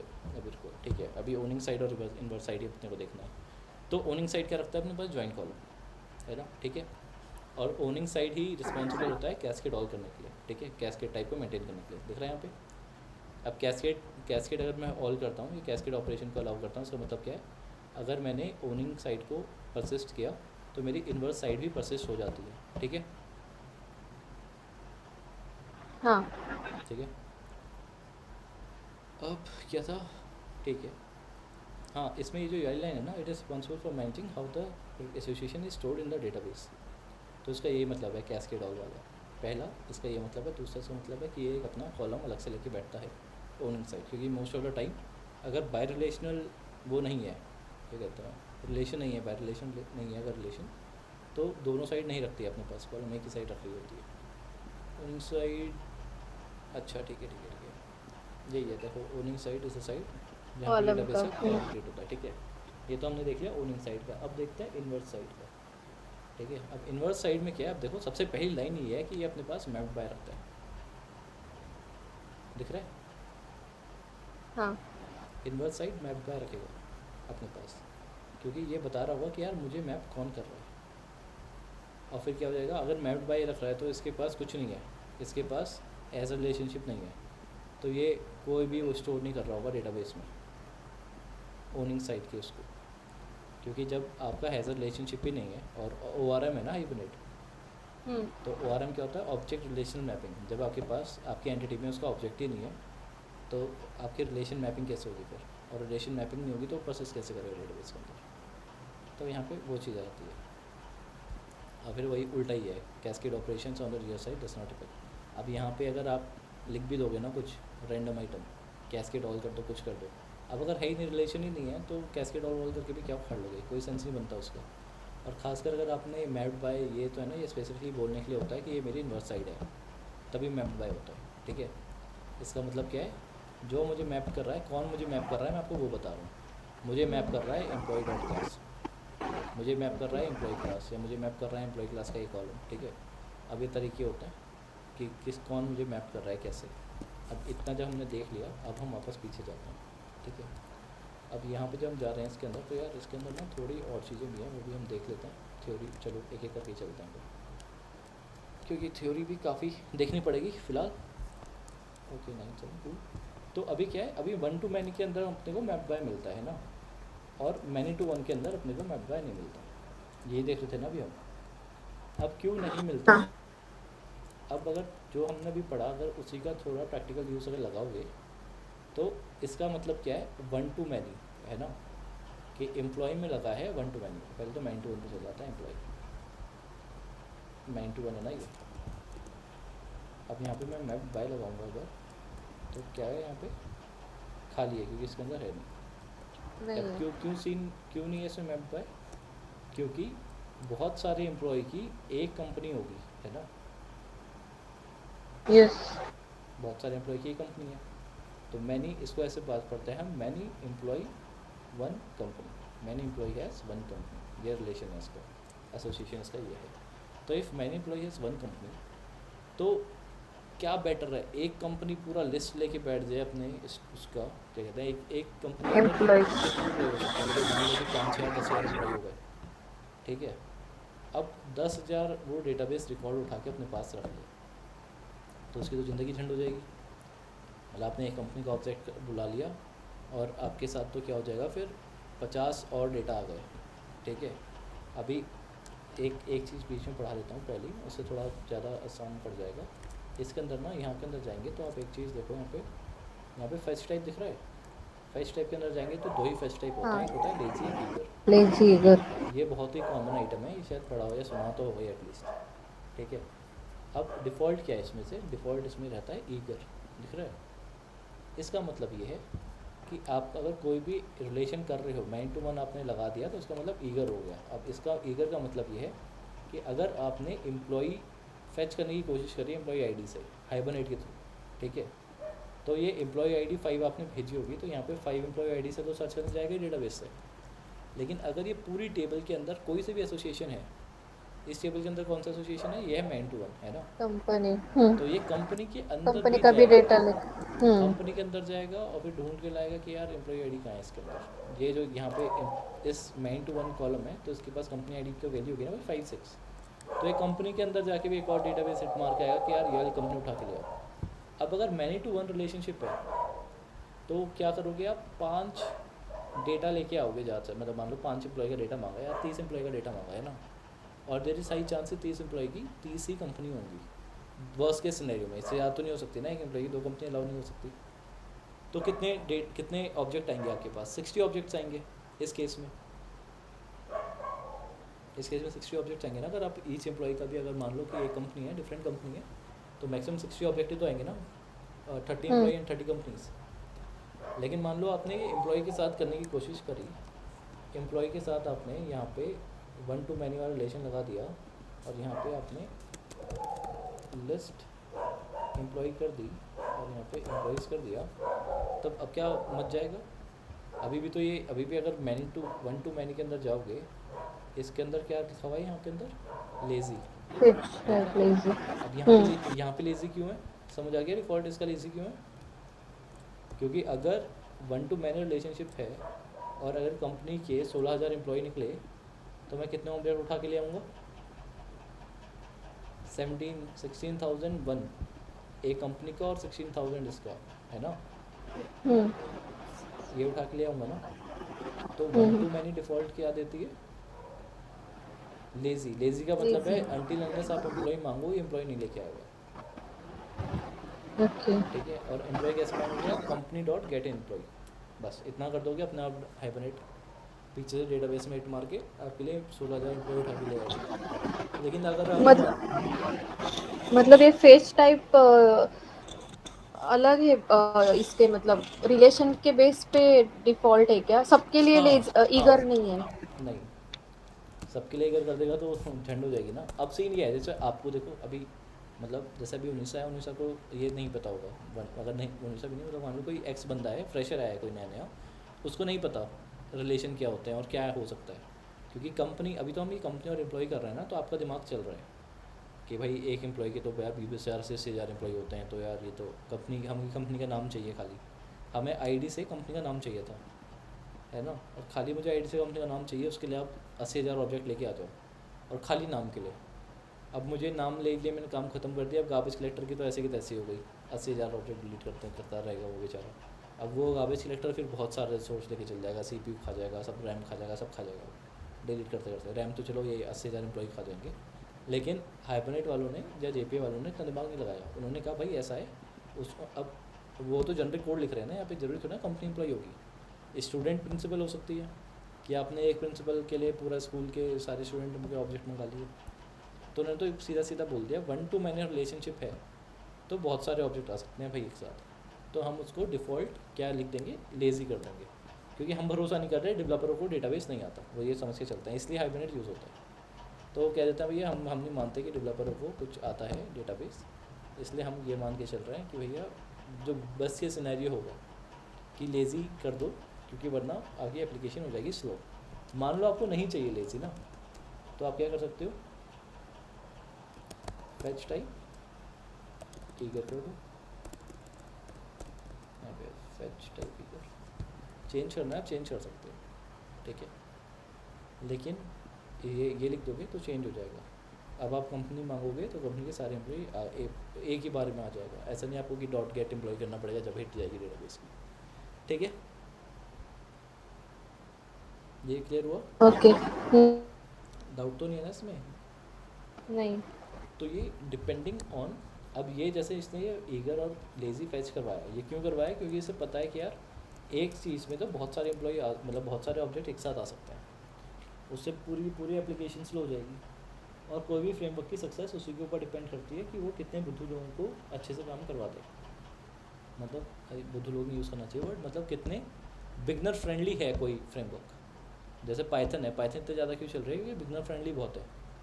जावा में आपको दुनिया भर के कॉन्सेप्ट पढ़ने पड़ते हैं, वही अगर आप पाइथन में पढ़ना चाहो तो बहुत ही आसानी से कम कॉन्सेप्ट के साथ आपका काम चल जाता है, आप एटलीस्ट स्टार्ट हो जाते हो डायरेक्टली, इसीलिए वो बहुत ज़्यादा चल रही है पाइथन। अभी जावा में क्या आपको पढ़ना पड़ता है बहुत सारा। अभी आप जब ये कर रहे हो, अब स्प्रिंग बूट ने इतना दबदबा क्यों बना रखा है? आपको एम्बेडेड सर्वर आ गया, तो आपको ये भी जानने की ज़रूरत नहीं है कि पीछे टॉमकैट रन कर रहा है, आप तो बस स्प्रिंग MVC लिख दो, अपने आप ही रन कर देगा वो। तो ये होता है बिगनर फ्रेंडली। तो यहाँ पे जब ये अपने आप ही दे रहा है ना 1 to many के अंदर लेज़ी, तो वो पहले ही सोच समझ के दे रहा है, पर वो एक लेवल तक ही कर सकता है। मतलब आपका अगर हर कंपनी का यूज़ केस अलग होता है, मे बी आपको फ्यूचर में इसको फेच टाइप ईगर करना पड़े, अगर ज़रूरत पड़ी। वैसे कोई नहीं करता, पर अगर ज़रूरत पड़ी तब होता है। इवन उल्टा चलता है, यहाँ पे से एम्प्लॉय है ना, एम्प्लॉय के अंदर जो कंपनी है उसको हम नहीं करेंगे, यहाँ पे हम ज़रूर फेच टाइप लेज़ी कर देंगे, है ना। यहाँ पे फेच इक्वल्स टू, ठीक है, ये करते हैं हम यूजुअली कि बेकार में एक ऑब्जेक्ट भी फालतू क्यों लाए, ठीक है। तो ये वाली चीज़ तो होती है बहुत ज़्यादा, उल्टी चीज़ नहीं होती, ये वाली चीज़ नहीं होती। अच्छा, लिखा ही नहीं मैंने यहाँ पे, ठीक है, ठीक है। तो ये समझिए कि बेस्ड ऑन क्या कहते हैं, annotation, association, sorry, based on association, जो अभी एनोटेशन में कन्वर्ट हो चुका है, एसोसिएशन एनोटेशन, हम फेच टाइप अपने आप हैंडल करते हैं, है ना। अब उसने बेस्ट केस सिनेरियो लगा लिया, है ना, और उस हिसाब से निकाल दिया, ठीक है। तो सेम गोज़ विथ क्या कहते हैं, मैप्ड बाय। अब ये देखो, अब बेस्ट केस सिनेरियो क्या रहता है कि जब मेरा एम्प्लॉय है ना, many to one, many to one में क्या है, आपका जो मैनी बंदे होंगे वही तो एक एंटिटी को लेकर रखेगा ना, एसोसिएशन। तो क्योंकि हर बार ये होता है, आप एक कॉलम अपने पास एडिशनल ऐड कर लो, वो चल जाएगा। एक ही कॉलम के अंदर अगर आपको वैल्यू डालनी पड़े 1500 या 2500, तो वो डैट डजंट मेक सेंस।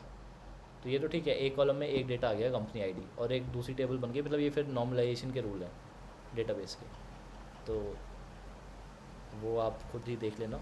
मतलब आप डेटाबेस के अंदर क्या होता है, जब भी आप फिर से नॉर्मलाइजेशन पता है आपको, हाँ नॉर्मलाइजेशन फॉर्म होती है, मतलब हाँ इंपॉर्टेंट खाली 1 2 3 और दो BCNF होती है, हाँ ठीक है। तो अगर उसके केस में अगर हम जाएंगे, तो वो अगर आप ध्यान से देखोगे या पढ़ोगे, तो उसमें आपको ये समझ आ जाएगा कि अगर मैं एक कॉलम के अंदर, जैसे यहाँ पे हम जो कर रहे हैं ना फिलहाल, मेन टू वन तो सही है कि इसमें क्या किया मैंने, एम्प्लॉय के अंदर एक कॉलम डाल दिया कंपनी का, ठीक है। तो बहुत ही ज़्यादा लोड नहीं पड़ा एक रो को एंटर करने में। लेकिन मैं अगर उल्टा कर दूँ, एक रो को एंटर करने में कितना चलेगा, ये जो कंपनी है, कंपनी भी एक आईडी है, आईडी किस में है, इंटीजर में है। इंटीजर कितने का आता है, 4 बाइट का आता है ना। तो मेरी डेटा के ऊपर डिपेंड कर रहा है, एक कॉलम में ना 4 बाइट कह रहा हूँ, लेकिन अगर मैं कंपनी के अंदर ये पूरी की पूरी लिस्ट डाल दूँ और इसको परचेस करा दूँ, तो ये एम्प्लॉय की आईडीज़ होंगी। अब मान लो 16,000 एम्प्लॉयज़ आईडी हैं, तो एक कॉलम के अंदर कुछ 16,000 डेटा कोई भी रखना चाहिए, खाली अगर 1 भी है ना तब भी नहीं रखना चाहिए। तो वो सेंस नहीं बनाएगा। वो जब नॉर्मलाइजेशन और ये सब पढ़ोगे ना डेटाबेस के तरीके रखने की चीज़ें, तो उसमें आपको ये चीज़ समझ आ जाएगी। तो ये हाइपरनेट को पहले से ही पता है, तो इसलिए वो क्या कहता है कि यार ऐसा है, आप मैनी टू वन रिलेशनशिप है ना, तो आप रख लो अपने पास ना, ये कंपनी का डेटा रख लो अपने पास, तो आप यहाँ पे रखोगे तो ठीक है। तो आप उल्टा नहीं करोगे, आप रिवर्स करने की ज़रूरत नहीं है, आप तो वही हो जो आप मैन टू वन कर रहे हो, तो आप ही हो जो वन को अपने पास मैप करोगे, है ना। इससे ये कौन सी एंटिटी बनी, मैनी टू वन रिलेशनशिप में ये ओनिंग साइड होती है, ओनिंग साइड एंटिटी होती है जो मैन टू वन करता है। तब ये ओनिंग साइड एंटिटी है, और ओनिंग साइड वो करेगा, मैनी टू वन करेगा। तो अभी हमने यहाँ पे थोड़ी देर पहले क्या देखा था कि इन्वर्स साइड रखता है ना मैप बाय अपने पास, इन्वर्स साइड रख रहा है ना अपने पास मैप बाय। हाँ अब जो मैन टू वन वाला है ये कहाँ पे जाता है, ओनिंग साइड में जाता है। अब मतलब यहाँ पे एम्प्लॉय में कंपनी आईडी। हाँ, एम्प्लॉय में कंपनी आईडी है ना, हैज़ रिलेशनशिप इसने रखा हुआ है ना अपने पास, और यही रखेगा अपने पास ना, क्योंकि ये डेटाबेस के हिसाब से आप अगर देखोगे तो यही ओनली सॉल्यूशन है कि एक कॉलम के अंदर एक डेटा लगा के रख दो। एक कॉलम के अंदर 10,000 या 80,000 एम्प्लॉय आईडी रखना, सेव करना, वो सेंस नहीं बनाता है। फिर उसके लिए क्या होता है, फिर एक अलग टेबल बनती है, फिर वहाँ पे अलग से मैपिंग होती है। तो अगर आपको वो नहीं करना तो, और ये बाई डायरेक्शनल में यूजली ज़्यादा होती है, यूनि डायरेक्शनल भी बना सकते हैं in some cases, but bi direction में ज़्यादा बनती है। इससे स्लो हो जाएगी क्वेरी अगर यूनि डायरेक्शन के भी हम बनाते रहें, इवन दो हाइबरनेट बना देता है। ये भी एक रीज़न है कि DDL क्वेरी हाइबरनेट के को नहीं देता अपन लोग। तो पर अब सीन क्या है, अब मैन टू वन रिलेशनशिप ऐसा रिलेशनशिप है जो ओनिंग साइड को डिक्लेयर करता है, जो ओनिंग साइड ही अपने पास रखता है। तो इन लोगों ने इसके अंदर मैप बाय दिया ही नहीं है, ठीक है। फेच टाइप रहेगा, वो रहता ही है कैस्केड टाइप। अब कैस्केड टाइप होते हैं, ठीक है, दिख रहे हैं कैस्केड के टाइप्स। हाँ अब ये सारे ना कैस्केड के टाइप, ये फिर डेटाबेस के ही टाइप हैं। अगर आप कैस्केड ये मतलब खुद कैस्केड खुद पढ़ लेना, कैस्केड क्या काम करता है क्या नहीं करता। तो उसके ओके। हिसाब से ये सारे हैं, क्योंकि हर एक चीज़ के अंदर घुसने जाएंगे तो बहुत ही ज़्यादा देर हो जाएगी। फिर हम डेटाबेस के अंदर वैसे हमने बहुत टाइम दे दिया है अभी से ही, और अभी भी 3-4 दिन और लग जाएंगे। तो उसके अंदर नहीं घुस रहे ना हम सारे कैस्केड टाइप के। कैस्केड टाइप के क्या करता है, जो इफ़ेक्ट हैं आपकी वो एसोसिएटेड एंटिटीज़ में भी लेके जाता है, ठीक है। ये काम करता है कैस्केड। अब कैस्केड के डिफरेंट है, अब वो भी है। अब इतना पता चल गया आपको कैस्केड क्या करेगा, आपके एसोसिएटेड एंटिटीज़ में भी आपका करके जाएगा। अब ऑल में तो क्या है, ये सारी चीज़ें करेगा। डिटैच क्या है, ये हाइबरनेटरी स्टेट होती है, उसको डिटैच कर देगा। मर्ज, रिमूव, परसिस्ट करने जाएगा तो उसको भी कर देगा। मर्ज करने जाएगा तो उसको भी कर देगा। जो एसोसिएटेड एंटिटीज से रिमूव करने जाएगा तो एसोसिएटेड एंटिटीज को भी रिमूव कर देगा। परसिस्ट नहीं करेगा पर रिमूव कर देगा, ठीक है। सेव नहीं करेगा पर हटा देगा, ठीक है। तो अब वो सारी चीज़ें हैं। अब ये पढ़ोगे तो आसान है, डेटाबेस का कॉन्सेप्ट है ओके। ये पूरा का पूरा। ये डेटाबेस का कॉन्सेप्ट है वैसे। अगर आपको मैन टू वन रिलेशनशिप के बारे में बहुत बढ़िया पता होता तो हम बस ऊपर से टच करके भाग जाते हैं, बट जानना जरूरी है, वरना कोई सेंस नहीं बनेगा अगर नहीं जाना, ठीक है। और default type, fetch type, eager है, ये रटना नहीं पड़ता। क्योंकि सीन यही होता है, कभी अगर कोई इंटरव्यू में पूछते तो ऐसे फ्रेशर से तो नहीं है, उन्हीं से आप सेफ हो उसमें। लेकिन मैन टू वन का कोई डिफ़ॉल्ट टाइप पूछ ले तो सीधा सीधा ऐसे केसेस में ये बोल दिया। सब बेस्ट का सिनेरियो यही रहता है कि यार इंटरनल इम्प्लीमेंटेशन इतना देखा है, आईडी अगर है आपके पास तो अंदर चल जाओ सीधा सीधा। आईडी है तो ऐसे खोल के देख लो, ओह ईगर है, बाहर आ जाओ चुपचाप 2 सेकंड में। Best case scenario. बाकी सीधा सीधा बोल देना यार मुझे नहीं पता, हम तो ऐसे ही करते हैं। बाकी फिर मैन टू वन के अंदर क्या रहता है, ईगर और ये इतना तो पता ही होगा ना आपको कि ईगर है या नहीं है। दो ही टाइप हैं हाँ इसके, फेच टाइप, ईगर है या लेजी है ना। तो थोड़ा दिमाग लगा देना। बस इतना देख लेना कि अगर बहुत सारे ऑब्जेक्ट लोड हो रहे हैं तो ऑब्वियसली बाय डिफ़ॉल्ट वो ईगर नहीं रखेगा, लेजी रखेगा। अगर एक ही है नीचे तो फिर वो ईगर उठा लेगा। तो ये कर सकते हो आप, उनसे बोल देना यार एक एग्जांपल दिखा दोगे। तो यहाँ पे बस चुपचाप देख लो नीचे, चाहिए ये नहीं है ना यहाँ पे। अब मैन टू वन में क्या है, एक ही ऑब्जेक्ट है ना, एक ऑब्जेक्ट लोड करने में बहुत ही ज़्यादा दिक्कत नहीं हो रही है अपने को ज़िंदगी में, तो ये कर देगा, अलाउ कर देगा, ठीक है। दूसरा एग्जांपल क्या है, कंपनी। कंपनी में देखो लिस्ट ऑफ एम्प्लॉइज़। अब लिस्ट तो कितनी भी बड़ी हो सकती है ना, ये जरूरी थोड़ा ना एक हो, 10 करोड़ 10 लाख कुछ भी हो सकती है। तो इसको अलाउ नहीं करेगा, ये होगा लेजी के अंदर, ठीक है। तो सेम चीज़ आप अप्लाई कर सकते हो, देख लेना। अगर एक ही ऑब्जेक्ट है तो हमेशा क्या पड़ा रहेगा, ईगर। हाँ। ईगर। तो अब देखो मैनी टू मैनी, मैनी में बहुत सारे आएंगे ना, तो क्या होगा, ऑब्वियसली लेसी, ठीक है। अब 1 to 1 होता है, 1 to 1 का है IMNOPMNO नीचे होगा, ये रहा 1 to 1, ठीक है। 1 to 1 में क्या होगा, ईगर, क्योंकि ईगर। एक ही फैच हो रहा है तो ईगर होगा। बहुत ही आसान है, मतलब पूरी कंप्यूटर साइंस आसान है। बस अंदर अंदर वाली चीज़ें थोड़े मतलब बेसिक्स अगर पता हो ना तब आसान है। अगर ये बेसिक नहीं आता तब अब रटते रहो भाई, इसके अंदर ये है, इसके अंदर ये है। तो इतना पंगा क्या लेना है। एक ही बंदा अगर आ रहा है अलाउड है, बहुत सारे आ रहे हैं नहीं अलाउड है, क्योंकि बहुत सारे की कोई गिनती नहीं है कितने आ रहे हैं, ठीक है। समझोगे, ये क्लियर होगी ना ये चीज़। कोई अगर पूछे तो सीधा बता सकते हो। तो ठीक है, तो हमने ये देख लिया। अब ओनिंग साइड का समझ आ गया होगा, इन्वर्स साइड का समझ आ गया होगा, फेच टाइप समझ आ गया होगा, कैस्केड समझ आ गया, ठीक है। अब क्या बचा, अच्छा हाँ, मैप बाय इसके अंदर क्यों है उसके अंदर क्यों नहीं है, ठीक है। क्योंकि मैप करने के लिए गलत होता है वो। अगर आपने एक सिंगल एंटिटी को बोल दिया 16,000 को मैप कर दो, वैल्यूज़ को मैप कर दो, तो वो गलत होता है। इसलिए वहाँ पे मिलता ही नहीं है ये, क्या कहते हैं हाँ अब बताओ। Owning side. नहीं नहीं नहीं, हाँ हाँ नहीं, हाँ ओनिंग साइड में नहीं मिलता, पर ओनिंग साइड कौन सी होगी, many to one. Okay. Many to one में नहीं था ना, ये 1 to many में है ना। एक को अगर बहुत सारे लोग मैप कर रहे हैं, है ना, एक को अगर बहुत सारे लोग मैप कर रहे हैं तो मैं क्या करूँगा, ये क्या होगा, ये ओनिंग साइड होगी ना ये। अब यहाँ पे क्या रहता है, यहाँ पे एम्प्लॉय डॉट क्लास अगर मैं करूँ यहाँ पे, ये एम्प्लॉय कहाँ है यार, ये रहा, ठीक है। कोई और एम्प्लॉय तो इंपोर्ट नहीं हो रहा यहाँ पे, हाइबरनेट एंटिटी। अब यहाँ पे ये एरर दे रहा है, क्योंकि ये क्या कह रहा है, ये भाई मुझको तो दो आप स्ट्रिंग दो, है ना। अब ये क्या है, ये चीज़ आपकी चेंज होती रहती है विद वर्जन टू वर्जन। अब आप इसके अंदर अगर जाओगे, अब इसके अंदर मैप बाय में क्या है, ये स्ट्रिंग टाइप हो रखा है ना, ये दिख रहा है स्ट्रिंग टाइप। हाँ, स्ट्रिंग। अब क्या होता है, दूसरी चीज़ होती है टारगेट एंटिटी। टारगेट एंटिटी अब यहाँ पे किसको टारगेट कर रहा है, उसके उसके पास में ये जो 1 to many है, one company can have many employees. अब टारगेट एंटिटी में मैं क्या कर सकता हूँ, एम्प्लॉय डॉट क्लास डाल दूँगा। अब यहाँ पे क्लास डालनी है, वहाँ पे स्ट्रिंग डालनी है, कैसे पता चलेगा? अब ये यहाँ पे जाके देखोगे तो यहाँ पे टारगेट एंटिटी क्या है, क्लास है, और ये क्लास मैं बताया क्या करके था, स्ट्रिंग। स्ट्रिंग। अब ये नहीं है कि गूगल करके बैठ के देखते रहो, चीज़ें करते रहो, मैंने भी करी है स्टार्टिंग में, पर कोई दिक्कत नहीं है, आप पे करके क्लासेस ले ले रहोगे, आपका टाइम बचेगा, वरना सारी चीज़ें तो ऑनलाइन वैसे भी अवेलेबल हैं, अलग अलग करके पढ़ सकते हो, ठीक है। तो ये हो गया तरीके लिखने के। अब अगर इसमें आपने यहाँ पे ये नहीं लगाया, ठीक है, वन टू मैनी करके यहाँ पे आपने ये छोड़ दिया अभी, सॉरी आपको ये क्या है, वन टू मैनी लगा दिया यहाँ पे, ठीक है। अब अगर मैं वापस ड्रॉप करूँ, और मैंने कुछ नहीं लगाया ना उसके ऊपर, खाली छोड़ा हुआ है वन टू मैनी के साथ, खाली है ना पूरा ये। अब अगर मैं वापस से ड्रॉप करने जाऊँगा, और अच्छा बढ़िया यार, इसमें नहीं ना अभी। तो ड्रॉप कर दिया मैंने वॉलमार्ट, अब क्रिएट कर दिया मैंने वॉलमार्ट। अब मैंने क्या किया है, चेंज क्या किया है, खाली पहले खाली एम्प्लॉय के अंदर था, है ना, मैन टू वन डाला हुआ एम्प्लॉय के अंदर। अब हमें पता है ये क्या बना देगा, क्या बनाएगा ये।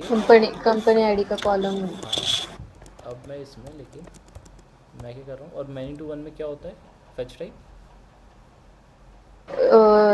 वन ना, मतलब ईगर। इगर। तो यहाँ पे मैं फेच अगर कर दूँ, फेच टाइप डॉट लेजी, ठीक है, ये नोटेशन हटाता हूँ, ठीक है, सही हो गया। अब हम ज्वाइन कॉलम, ठीक है, अब यहाँ पे नेम, और नेम कर देता हूँ मैं सी आई डी नेम, ठीक है, बड़ा गंदा नाम है, पर मैं इसलिए दिखा रहा हूँ ताकि अलग से चमक जाए, ठीक है। अब मैं अगर इसको रन करता हूँ,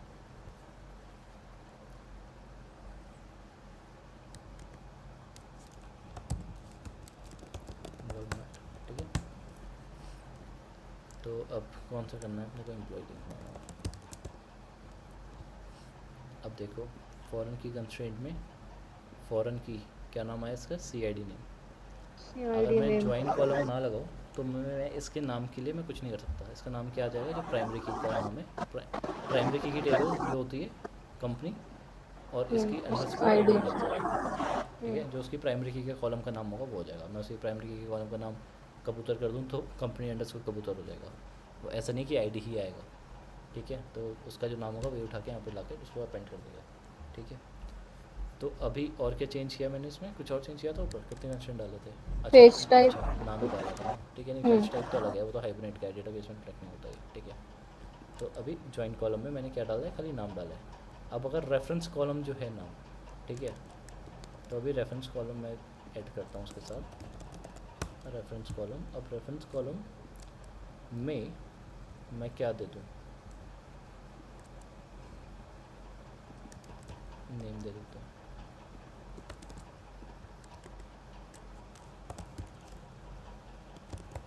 स्नैपडील ड्रॉप टेबल, अच्छा ड्रॉप टेबल से ना करना है, ड्रॉप डेटाबेस, वॉलमार्ट। अच्छा अब देखो, ये एक मस्त आइटम है। अब ये क्यों रुका हुआ है, क्यों नहीं काम कर रहा है, क्योंकि थ्रेड खुले हैं, और जो थ्रेड खुले हैं वो कौन से थ्रेड है, नॉन डीमन थ्रेड है, और नॉन डीमन थ्रेड को डेड नहीं किया जाता है, तो वो मरते नहीं है। अब चला गया, क्या किया था मैंने यहाँ पे आके पहले बंद किया, ठीक है, टीसीपी कनेक्शन खुले हुए थे नॉन डीमन थ्रेड के साथ। अब जिनको, अब ये देखो फ़ायदा क्या है, अब जिसको थ्रेड पता है, जिसको demon thread non demon thread के बारे में पता है, तो उसके लिए आसान हो जाती है बाकी चीज़ें। अगर आपको बेस क्लियर है तो इसलिए कभी भी रटो मत, चीज़ें करते रहो। अगर आप याद है ना आपको सीमा डीमन और नॉन डीमन थ्रेड कौन से होते हैं, ठीक है ना, ओके cool। तो वो नॉन डीमन थ्रेड थे, तो इसलिए डीमन थ्रेड होते तो बंद हो जाते, नॉन डीमन थ्रेड थे इसलिए। देखो यहाँ पे क्या लिखा हुआ है, 10 सेशंस खुले हुए हैं अभी, तो जब तक सेशन खुले हैं तो ये बंद नहीं कर सकता, और ये मैं तो ड्रॉप कर रहा था ऊपर से। और ठीक है, स्नैपडील क्या कर दिया, क्रिएट टेबल वापस करना है, क्रिएट डेटाबेस, क्रिएट डेटाबेस और वॉलमार्ट, ठीक है। अब मैं वापस अब रन करूँगा, अब देखो क्या ये चलेगा, नहीं चला, ठीक है, नहीं चलना था उसमें। अब क्यों नहीं चलेगा ये, अब ये एरर ही बताएगा, ऑल्टरनेटिव, अच्छा ठीक है, कंस्ट्रेंट ऐड करने के लिए। अब यहाँ पे क्या आया, यूनिक की कंस्ट्रेंट दिख रहा है ये,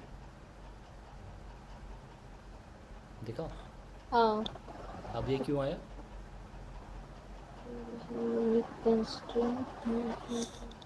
पता है मैं डेटाबेस के अंदर बहुत ज़्यादा जा रहा हूँ, क्योंकि यार आप किसी की रेफरेंस, अगर आप किसी को कह रहे हो कि ये आपका फॉरेन की है, तो फॉरेन की का मतलब क्या होता है? आपका एक रिकॉर्ड दूसरे रिकॉर्ड को पहचानेगा ना। अब यहाँ पे तो ये है ही नहीं ना, यूनिक कहाँ है ये? यूनिक थोड़ा ना था ये, यूनिक थोड़ा ना था इसमें, यूनिक कंस्ट्रेंट डाल देना पड़ेगा ना इसको। ओके। अब नेम, अब यूनिक कंस्ट्रेंट में नेम क्यों मांग रहे हैं? क्योंकि क्यों मांगा था इसे यूनिक कंस्ट्रेंट में नेम, बताओ? एक काम करता है, उतना डीप में नहीं जाता फिर। अरे अभी तो बताया था कि यूनिक कंस्ट्रेंट जब मैं लगाता हूँ जब इंडेक्स बनता है, और इंडेक्स बनता है तो इंडेक्स का नाम देना देता है ना। यहाँ पे जब ये इंडेक्सेस बन रहे हैं, कोई अच्छा कुछ तो इंडेक्स बना होगा, employee not find any relation. अच्छा स्नैपडील में होना मैं, अच्छा वॉलमार्ट तो बना ही नहीं होगा, फट गया क्योंकि, ठीक है। तो जो फॉरेन की कंस्ट्रेंट है ना, तो आपको यूनिक भी तो डालोगे ये। तो आप अगर रेफरेंस कॉलम, अगर मैं इसकी बोलूँ कि आईडी है, अब अगर ज्वाइन कॉलम के अंदर कंपनी के अंदर ये आईडी है ना इसकी, इंट आईडी, फिर अगर मैं अब चलाना चाहूँ इसे, फिर अभी भी सेम एरर आएगी। अब क्या बोल रहा है ये?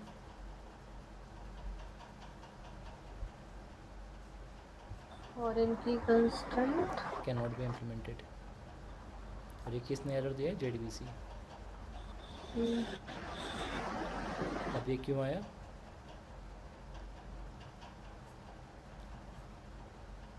ये इंसर्ट क्या करने की आ रहा था? ये देखो, ऑल्टर टेबल इफ एग्जिस्ट, ठीक है। अब डेटाबेस ने अगर एरर दिया है, अब ये डेटाबेस का एरर है ना, ये जेडीबीसी ने दिया है, तो इसका हाँ। मतलब क्या है? ये देखिए हमें समझ आ गया कि यार ये तो लेके गया था, लेकिन उसने मना कर दिया, ये डेटाबेस ने मना कर दिया है ना, मना कर दिया ना उसने। हाँ।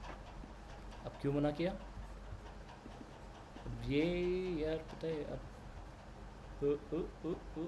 अगर मैं इसमें यहाँ पे रेफरेंस आईडी यहाँ पे कर रहा हूँ आईडी, तो यहाँ पे अगर मैं स्ट्रिंग, सॉरी क्या ये आईडी है ना, वहाँ पे ID ID, okay my bad. ID क्या है? आईडी मैं यहाँ पे ओके इंटीजर इंटीजर इंट करें। अगर कंपनी अगर डायरेक्ट ऑब्जेक्ट है तब तो ठीक है। यहाँ पे इंट करने से क्या क्या चेंज होता कि वहाँ पे जो मैप कर रहा है वो एक इंटीजर है। अगर मैं सेम कंपनी अगर ऑब्जेक्ट ले रहा हूँ तो कंपनी में तो ये रहेगा ना कि कंपनी का जो ऑब्जेक्ट है उसकी प्राइमरी की उठ के आ जाए। प्राइमरी किया अगर मैं चेंज करना चाह रहा हूँ तो फिर रेफरेंस टाइप भी सेम होना चाहिए ना, लेकिन अभी भी दिक्कत है। बताओ क्यों, क्या दिक्कत आई है? क्योंकि आप जब एनोटेशन लगा रहे हो मैनी टू वन, तो ये एसोसिएशन तो ऑब्जेक्ट्स के बीच में होगा ना। इंट क्या है? ऑब्जेक्ट्स, ये तो इंटीजर प्रिमिटिव है। इंटीजर नहीं होगा, ये एम्प्लॉई होगा। कंपनी तो होगा, एसोसिएशन तो दो एंटिटी के बीच में होगा ना। ये डेटा टाइप और एंटिटी के बीच में तो ना होगा, डेटा टाइप तो उसका हो जाता है। तो ये तो गलत चीज़ थी। नींद आ रही है लगता है, 9:33 हो गए अभी तो, या ओवरलोड हो रहा है? चीज़ क्या हो रही है बताओ, ओवरलोड हो रहा है, नींद आ रही है, क्या हो रहा है? नहीं, नींद भी नहीं आ रही है, ओवरलोड भी नहीं, बट मतलब ऊपर अभी से जा रहा है क्या कुछ? एक या ऊपर से नहीं, बट क्या होगा क्या नहीं, कुछ कभी किया ही नहीं तो समझेगा कैसे, आंसर कैसे हाँ, दूं। प्रोसेस करने थोड़ा टाइम लग रहा है। अभी आपका रिकॉर्डिंग है ना, कल अच्छे से सुनेंगे तो और क्लियर होगा। अभी आप बता रहे हो हाँ। ठीक है। ठीक है, एक काम करता हूँ फिर मैं ना, इसमें क्वेश्चंस नहीं करते, तो सीधा सीधा बस काम करने पे ध्यान देते हैं। ठीक है, ये चाहे पढ़ नहीं, लेना आप बाद में। ऐसे ही रखो, मतलब अभी क्वेश्चंस भी रखो ना, अभी ये आपने किया था ना। नहीं नहीं नहीं, अब पता है सीन क्या है, क्योंकि अभी जैसे इस पर ही बात हो गई थी सारी, तो बहुत टाइम निकल जाएगा ऐसे ही ना, वरना इतना कराता यूनिवर्सिटी में से ना, आपने आपके चक्कर में ही चल रहा है ये इतना सारी चीज़ें। अब इससे ना आपको नहीं, जैसे मैंने जैसे और ये जो स्टार्टिंग में ही गलतियाँ हो रही आपको है ना, बोला था मैंने। जो ये गलतियाँ हो नहीं रही है नहीं, ना। मैंने आपको हाँ। ये स्टार्टिंग में ही बोला था ना कि मेरे प्रोजेक्ट में ये सब यूज है, ये हम्म, रिलेशंस वगैरह, बट मुझे कभी कुछ समझा ही नहीं, क्योंकि मैंने किया ही नहीं है उसके बारे में कभी। हाँ हाँ ठीक है, तो जैसे अभी हम ये सब गलतियाँ कर रहे हैं, जैसे जो मैं क्यों ये करके मैंने ये चेंज क्यों किया, क्योंकि अगर आप कभी सोचो ये करने का ना, मैंने अपने साथ वालों को देखा हुआ है, वो क्या करते हैं, ये नहीं हो रहा, वो ये एरर जो आती है ना यहाँ पे, कॉपी पेस्ट करते हैं और फिर जो भी मिलता है उन्हें सॉल्यूशन वाला, पहला वो कौन सा आता है सबसे ज़्यादा, स्टैक ओवरफ्लो और ये सब जो गिटहब, टैग वाला। हाँ स्टैक ओवरफ्लो गिटहब ये सब जो मिलते हैं ना, तो वहाँ पे जाके वो कर देते हैं, कहते हैं वहाँ के कॉपी पेस्ट कर रहे होते हैं। लेकिन मैं फिर मुझे देख के, लेकिन फिर दिमाग ख़राब हो रहा होता है मेरा, क्योंकि यहाँ पे वो एंटी कर देते हैं, यहाँ पे इंटीजर कर देंगे, इंटीजर कर देंगे, तो फिर मुझे सेंस नहीं बना रही हो, मेरा मतलब सेंस नहीं बना रहा होता ये, क्योंकि आपने यहाँ पे इंटीजर कर दिया, पर ये मैनी टू मैनी तो किसके साथ काम करेगा, वो तो एंटिटी एंटिटी के साथ करेगा ना, क्योंकि ये तो एसोसिएशन वो है। तो रटने से ना ये बुरा होता है, फिर आप ना रट ही जाते हो, और ऐसा नहीं कि बेकार बेकार है, अच्छी अच्छी कंपनी में, वो अभी भी एमएमटी में, ओला में, इन सब में है, गंदी कंपनी में कोई नहीं है, लेकिन वही है, भगवान भरोसे काम चल रहा है, तो वाला सिस्टम होता है। उसके बाद गूगल करके चल गया, फिर जब स्केल या कुछ दिक्कत आती है ना, फटता है, तब उनको बाद में पढ़ना पड़ता है। ओके, अब क्या दिक्कत है ये, अल्टर टेबल यहाँ पे, एक सेकेंड, वो पहले से कुछ बन गया है क्या, वो आप यहाँ पे और एक कुछ तो डाल रहे थे, ओहो, ये ओहो, ये पहले, कंपनी ओह आईडी अरे नहीं नेम, नहीं नहीं नहीं नहीं उसके नहीं, आगे यार कुछ तो डाल रहे थे ना आप। नहीं नहीं नहीं, ये तो बन गई ना टेबल सारी, ड्रॉप करना पड़ेगा ना। अगर कंस्ट्रेंट्स पहले से ही है ना, अगर इंडेक्सेस पहले से ही हैं, तो वो दोबारा बनाने की कोशिश करेगा, पुराने इंडेक्स बिना डिलीट करे तो एरर ही आएगी, तो पहले से डिलीट करना पड़ेगा। इफ नॉट एग्जिस्ट तो क्रिएट करेगा ना। हाँ, तो यहाँ पे ऑल्टर टेबल क्या रहा है ना, सीन ये होता है, कंस्ट्रेंट जब आपके पास अगर पहले से ही कंस्ट्रेंट है, आप सेम का कंस्ट्रेंट दोबारा बनाने की कोशिश करोगे, अब कंस्ट्रेंट मतलब एक इंडेक्स आपके सेम कॉलम के ऊपर पहले से ही पड़ा हुआ है, आप अगर दोबारा उसी के ऊपर एक और कंस्ट्रेंट करने के लिए बोलोगे तो नहीं दे बना के देगा ना वो आपको, डेटाबेस बना कर देगा ना। भाई बने को क्या पता डेटाबेस में है नहीं है, वो तो DDL कमांड चला रहा है मस्त, ड्रॉप डेटाबेस वॉलमार्ट, देखो यहाँ से बंद करना पड़ेगा, ठीक है, क्रिएट डेटाबेस वॉलमार्ट,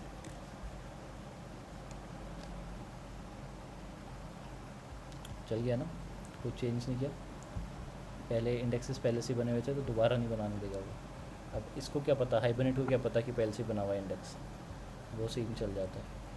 अब और इसलिए अगर इसके अगर क्रिएट करने की क्वेरी नहीं चली तो वो एरर देगा ही देगा, क्योंकि इसे क्या पता पहले से बना हुआ है, तो वो देगा ही देगा एरर, क्योंकि हमने DDL कमांड ऑटो ट्रू करी हुई है, मतलब जितनी बार मैं आप करूँगा हर बार कमांड चलाने की कोशिश करेगा ये। ठीक है, तो अभी हमने क्या रिलेशन बना दिया, अभी यहाँ पे ज्वाइन कॉलम कर दे दिया यहाँ पे, तो ये कौन सी एंटिटी हो गई, ओनिंग साइड, और ये कौन सी एंटिटी होगी, वन टू मैनी। अब देखो यहाँ पे वन टू मैनी डाला है ना, अब देखो रिलेशनशिप और टेबल्स कितनी बनी है अभी, देखो वॉलमार्ट, ठीक है डी, अब दो तो सीक्वेंस हैं, दिख रहे हैं दो सीक्वेंस, हाँ, और टेबल कितनी बनी है इस बार, 3, तीन। Company employee, company employee employee. Company extra man, और कंपनी के अंदर देखोगे अगर, तो कंपनी के अंदर डेटा नहीं है, नहीं है ना, कोई भी की नहीं है देखने के लिए। अब यहाँ पे रेफरेंस बाय है, जो मैप्ड बाय होता है ना, वो इसका रेफरेंस होता है कि कौन रेफरेंस कर रहा है। एक सेकंड रुको, एडिटिंग इसलिए ज़रूरी है, एडिटिंग सीखना, ताकि ये सब ना आए इसके अंदर। हाँ बोल। अरे वो जिसके साथ तो ट्रिप पे जाता है ना, बहुत अलग अलग लोगों के साथ जाता हूँ। अरे जो इवेंट कराती है लड़की, इवेंट कराती है, अरे जो मतलब ट्रिप ऑर्गेनाइज करती है। हाँ बहुत सारी, बहुत लड़की, एक तो अरे ऐसा नहीं है एक के साथ ही जाता ना, अलग अलग से जाता हूँ, एक लड़की भी है। जो है उनके नंबर दे दे, व्हाट्सएप कर दे। अच्छा, सभी के दे दूँ, हाँ इसी नंबर पे कर दे, ठीक है। जो ठीक है उनके ही करियो, अच्छा ठीक है, कर दे अभी कर दे। ठीक।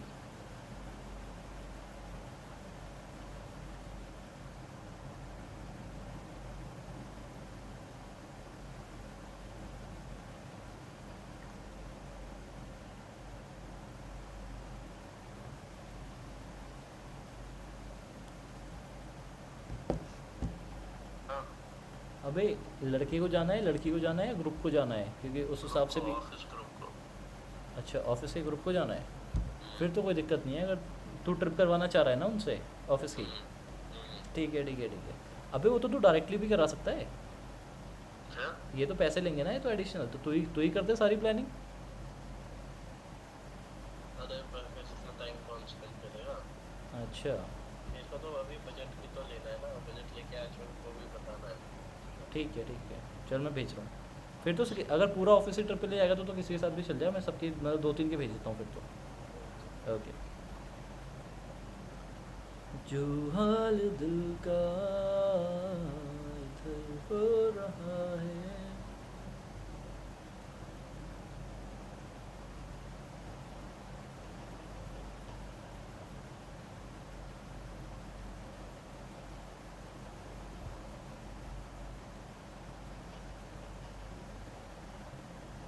तेरा मेरा हो रहा है जो हाल दिल का। ओके कूल मिंट और है नहीं इसका नंबर। लाइव ट्रिप और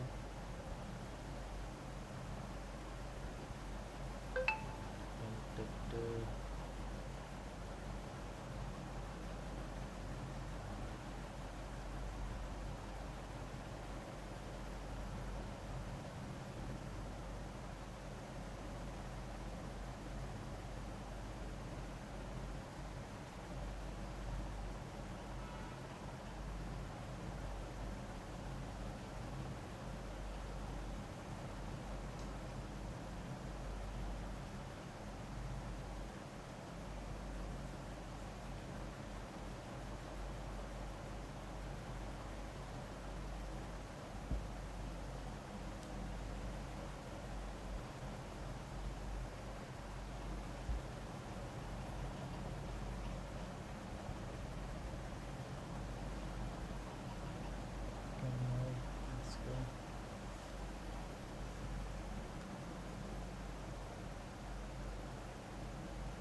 हेलो। हाँ हेलो। हाँ ठीक है कंटिन्यू करते हैं, कहाँ पे थे हम?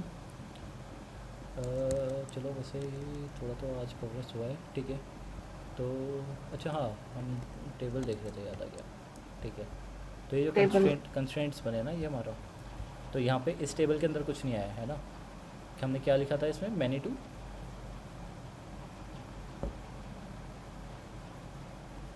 1-to-many था ना, ये 1-to-many रिलेशनशिप के अंदर कॉलम ऐड नहीं हुआ हमारा डिफ़ॉल्ट, लेकिन किसके अंदर होगा, एम्प्लॉय के अंदर, क्योंकि एम्प्लॉय में क्या था हमारा many-to-1। 1 तो यहाँ पे क्या आया, CID नहीं, ये तो मतलब खुद ही ये CID के अंदर से नाम हमने ही डाला है, तो ये हमने ही डाला यहाँ पे, है ना। नलेबल, ये नलेबल ट्रू है, फॉल्स नहीं डालता इसलिए नलेबल ट्रू आ गया। अब यहाँ पे फॉरेन की कंस्ट्रेंट है और यहाँ पे रेफरेंस बाय, जो ये रेफरेंस बाय होता है वही बन जाता है मैप्ड बाय, ठीक है। और ये रेफरेंस बाय क्या हो जाता है, जो हम कंस्ट्रेंट डालते हैं, जो एक अलग से कॉलम बनाते हैं। अभी तो हमने जो ज्वाइन कॉलम किया है, तो ज्वाइन कॉलम होता ही फॉरेन की के लिए है, तो अगर आप अभी डेटाबेस का रेफरेंस बाय वहाँ पे ज्वाइन कॉलम हो जाता है। और मैप बाय क्या हो जाता है, ज्वाइन कॉलम के अंदर भी आप मैप बाय लिख सकते हो, या आप 1-to-many many-to-one के अंदर भी मैप बाय लिख सकते हो, वो क्या हो जाएगा, रेफरेंस बाय, ठीक है। क्लियर हो गया ये? और यहाँ पे फिर एक एडिशनल टेबल क्यों बनी है, ये बनाई है हाइबरनेट ने, और इसके अंदर क्या होगा, इसके अंदर कंपनी और एम्प्लॉय इन दोनों की प्राइमरी की होगी, और किस सीक्वेंस में होगी, कंपनी आईडी होगी फिर एम्प्लॉय आईडी होगी, कंपनी आईडी और वो कैसे बनी ये कंपनी एम्प्लॉय? ये हाइबरनेट ने बनाई है। और फिर अब ये क्वेश्चन आना चाहिए कि क्यों बनाई है इसने। हाँ तो वही बोल रहे हो ना, किसने मतलब क्यों ये बनाया? ये इसलिए बनाया है कि अगर आप फ्यूचर में, है ना, आपने कह दिया कि यार अभी यहाँ पे 1-to-many में ये रिलेशन कौन सा है, इन्वर्स है ना यार, one two many inverse relation होता है।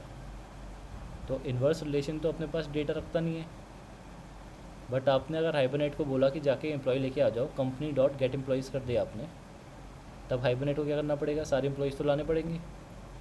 अब वो कैसे लाएगा, और वन टू मैनी रिलेशनशिप है इसलिए कॉलम बनाएगा नहीं, तो वो कैसे लाएगा, फिर वो क्या करेगा, कंपनी आईडी है, कंपनी आईडी जाएगा और यहाँ इस टेबल के अंदर क्वेरी मारेगा कि कंपनी आईडी के साथ में जो भी एम्प्लॉय आईडी हैं वो उठाएगा। मान लो 10 एम्प्लॉय होते हैं तो 10 एम्प्लॉय यहाँ से उठाता, फिर एक एक करके इस एम्प्लॉय आईडी टेबल में भेजता और 10 के 10 एम्प्लॉय निकाल के फिर आपको ये लिस्ट प्रोवाइड कर देता है। इंटरनली ऐसे काम करता है ये, इसलिए Okay. बनाई है इसने टेबल, समझे। हाँ अभी मैनी टू मैनी कर दोगे ना अगर इस, तो मैनी टू मैनी भी बनाता है टेबल, ठीक है। अभी जैसे इसको हमने वन टू मैनी किया है, अब समझ गए ना क्यों बनाई है इसने टेबल। हाँ पहली चीज़, वन टू मैनी कौन सा रिलेशन है, इन्वर्स, तो ये इनवर्स कॉलम नहीं बनाएगा ना, हाँ ठीक है। लेकिन अब हाइबरनेट अब कॉलम नहीं बनाएगा, ये इन्वर्स रिलेशन है, कॉलम नहीं बनना चाहिए, ये कॉन्सेप्ट है डेटाबेस का, ठीक है। लेकिन हाइबरनेट के तो आप ORM खेल रहे हो ना, उसमें तो आप कहोगे कि यार मुझे ऑब्जेक्ट दे दे, वरना फ़ायदा क्या हुआ ORM का अगर आपको क्वेरी लिखनी पड़ जाए उसकी, तो उस चक्कर में उसको एक नई टेबल बनानी पड़ती है। एक सेकंड में आता हूँ, हाँ बोल। अरे एक ही का नंबर दे। हाँ, अबे किसी को फॉरवर्ड करना है क्या? अरे हाँ, मेरे को खुद फोन करके पूछना है भाई। अबे वो सारे ऐसे फ़ोन नहीं उठाते ना, ये तो कंपनी के नंबर है ना, रात में फ़ोन क्यों उठाएंगे वो।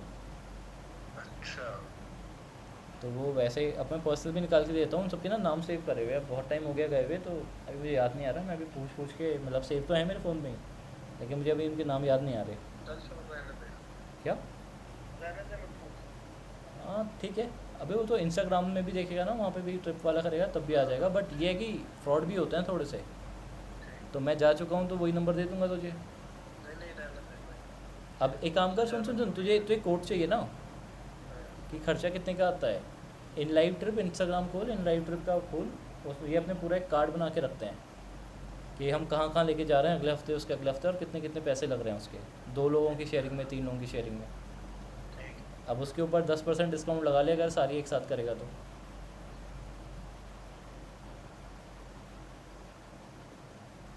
हेलो, हेलो, हाँ हेलो ओके ठीक है, तो चलते हैं आगे। तो ये तो एक चीज़ थी, हमें इसमें पता चल गया कि यार मैनी टू मैनी लगाऊंगा, मैनी टू वन में नहीं बनेगा। क्यों नहीं बनेगा? क्योंकि इसी के साथ इसी टेबल के अंदर एक नया कॉलम ऐड हो जाएगा, और जब हम हाइबरनेट से कहेंगे गेट कंपनी ला के दो अपने को, तो हाइबरनेट पीछे डेटाबेस में हिट मार के आ जाएगा, उसके पास कॉलम होगा, एक आईडी का कॉलम होगा, इसी आईडी को यूज़ करके वो कंपनी उठा के ले आएगा, प्राइमरी की कंपनी आईडी यूज़ करके, है ना। तो इसलिए यहाँ पे सेंसिटिव बनता है नई टेबल बनाने का, मैन टू वन में करेगा, ठीक है। लेकिन अगर मैं यहाँ पे मैनी टू मैनी लिख दूँ, ठीक है, या उल्टा करते हैं यहाँ पे, फिर बहुत चेंज करने पड़ेंगे। अब खाली इससे तो नहीं बनता ना कॉलम, यहाँ पे मैं ये इस पर मैनी टू मैनी डाल देता हूँ। मैनी टू मैनी में फेच टाइप क्या होगा, मैं लेज़ी, हम्म, क्योंकि मैनी लगा हुआ है, ठीक है। अब यहाँ पे मैनी टू मैनी मैंने क्या कर दिया, एम्प्लॉयज़ कर रखा है मैंने। अब भी मैं, अच्छा पहले यार ड्रॉप करना पड़ेगा, पहले इससे बंद करता हूँ। अब देखो, अब मैं एक क्वेश्चन पूछूंगा, ठीक है। स्नैप भी लिखूँगा, अरे यार इतने में तो टाइप ही हो जाता है।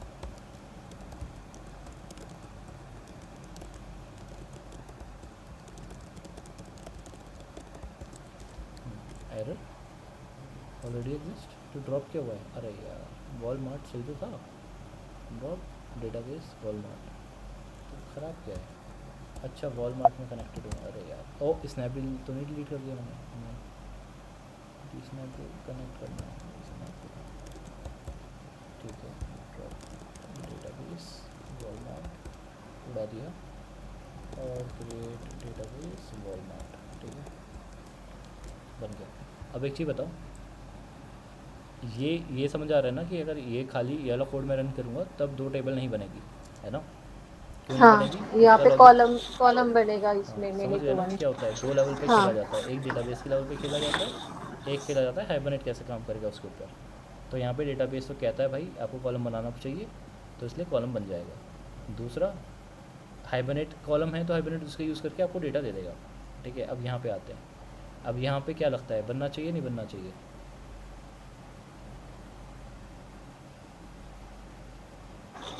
बनना चाहिए बट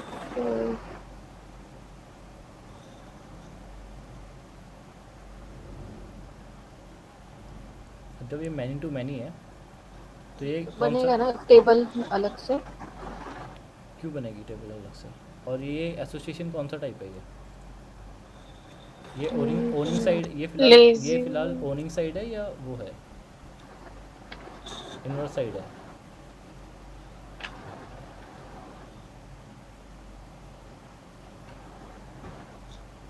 अच्छा ठीक है, आप ना एक बार वीडियो देख लेना। ये तो बाई डायरेक्शनल हो गया ना, ये मैन टू मैन तो बाई डायरेक्शनल है ना। अब मैन टू मैन तो कहीं पे भी हो सकता है ना, तो ये बाई डायरेक्शनल होता है मैन टू मैन। लेकिन अभी देखो, अब मैन टू मैन अगर मैं इसको रन करता हूँ सीधा, अभी मैंने ड्रॉप कर दिया ना सारी चीज़ें, कनेक्ट वॉलमार्ट, ओके वॉलमार्ट है, अच्छा रिलेशन नहीं है, डेटाबेस है ना वॉलमार्ट में। ठीक है, अब मैं इसे रन करता हूँ, मैंने अब मैन टू मैन लगा दिया। ठीक है, चल गई सारी क्वेरीज। अब देखो यहाँ पे कंपनी एम्प्लॉय अभी भी बना है ना, बना है ना कंपनी एम्प्लॉय। इतना दिमाग लगाने का ही नहीं, बस एक चीज़ सोचो ना, हाइबरनेट इसको एम्प्लॉय को मुझे देगा कैसे? अगर मैं हाइबरनेट को गेट करके मांगूंगा, दो ऑप्शन है, या तो हाइबरनेट ने इसके अंदर क्या बना दिया हो, कॉलम बना दिया हो, लेकिन वो कॉलम नहीं बनाएगा। कॉलम क्यों नहीं बनाएगा? क्योंकि भाई एम्प्लॉय तो कितने भी हो सकते हैं ना, 10 लाख 20 लाख 20 करोड़। अब एक कॉलम के अंदर 20 करोड़ का डेटा तो नहीं सेव कर सकते ना हम लोग। लेकिन आप हाइबरनेट यूज़ कर रहे हो तो हाइबरनेट की मजबूरी है कि भाई आपको देना ही पड़ेगा, आपको एम्प्लॉयज़ को देना ही देना है। तो एम्प्लॉयज़ कैसे देगा? एक लिस्ट बना के देगा, और किसके बेसिस पे देगा? प्राइमरी की के बेसिस पे देना चाहिए। प्राइमरी की फिर उसको क्या रखना चाहिए? कंपनी आईडी के बेसिस में देगा, क्योंकि यहाँ पे तो कंपनी आईडी मिलेगी ना आपको कंपनी आईडी मिलेगी, और उस कंपनी आईडी से मैप्ड आपको सारे एम्प्लॉय चाहिए, तो वो एक अलग से टेबल बना देता है। और उस टेबल में क्या होगा? कंपनी और एम्प्लॉय। कंपनी एम्प्लॉय चिल्ला चिल्ला के बोल रही है, पहले मेरे पास होगा कंपनी आईडी, फिर होगा मेरे पास एम्प्लॉय। अब ये एम्प्लॉय में employee ID, employee underscore employee ID क्यों आई? क्योंकि अब इसमें भी हम ना वो कर सकते हैं, खुद भी ले सकते हैं AMPLOYD। ठीक है, इसमें इसलिए आया क्योंकि यहाँ पे एम्प्लॉय आईडी लिखा होता, तो इसलिए एम्प्लॉय आईडी हो गया।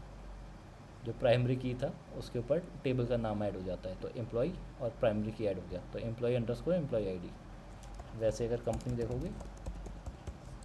देखोगे तो कंपनी अंडरस्कोर आईडी किया है इसने।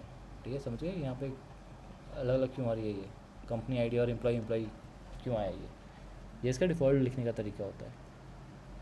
अब इसमें कोई प्राइमरी की दिख रहा है? इन दोनों में कोई भी प्राइमरी की नहीं है, दिख रहा है ना? अब प्राइमरी की में, अच्छा यहाँ पे तो है ना, ये देखो प्राइमरी की दिख रहा है ना, ये इंडेक्सेस प्राइमरी की।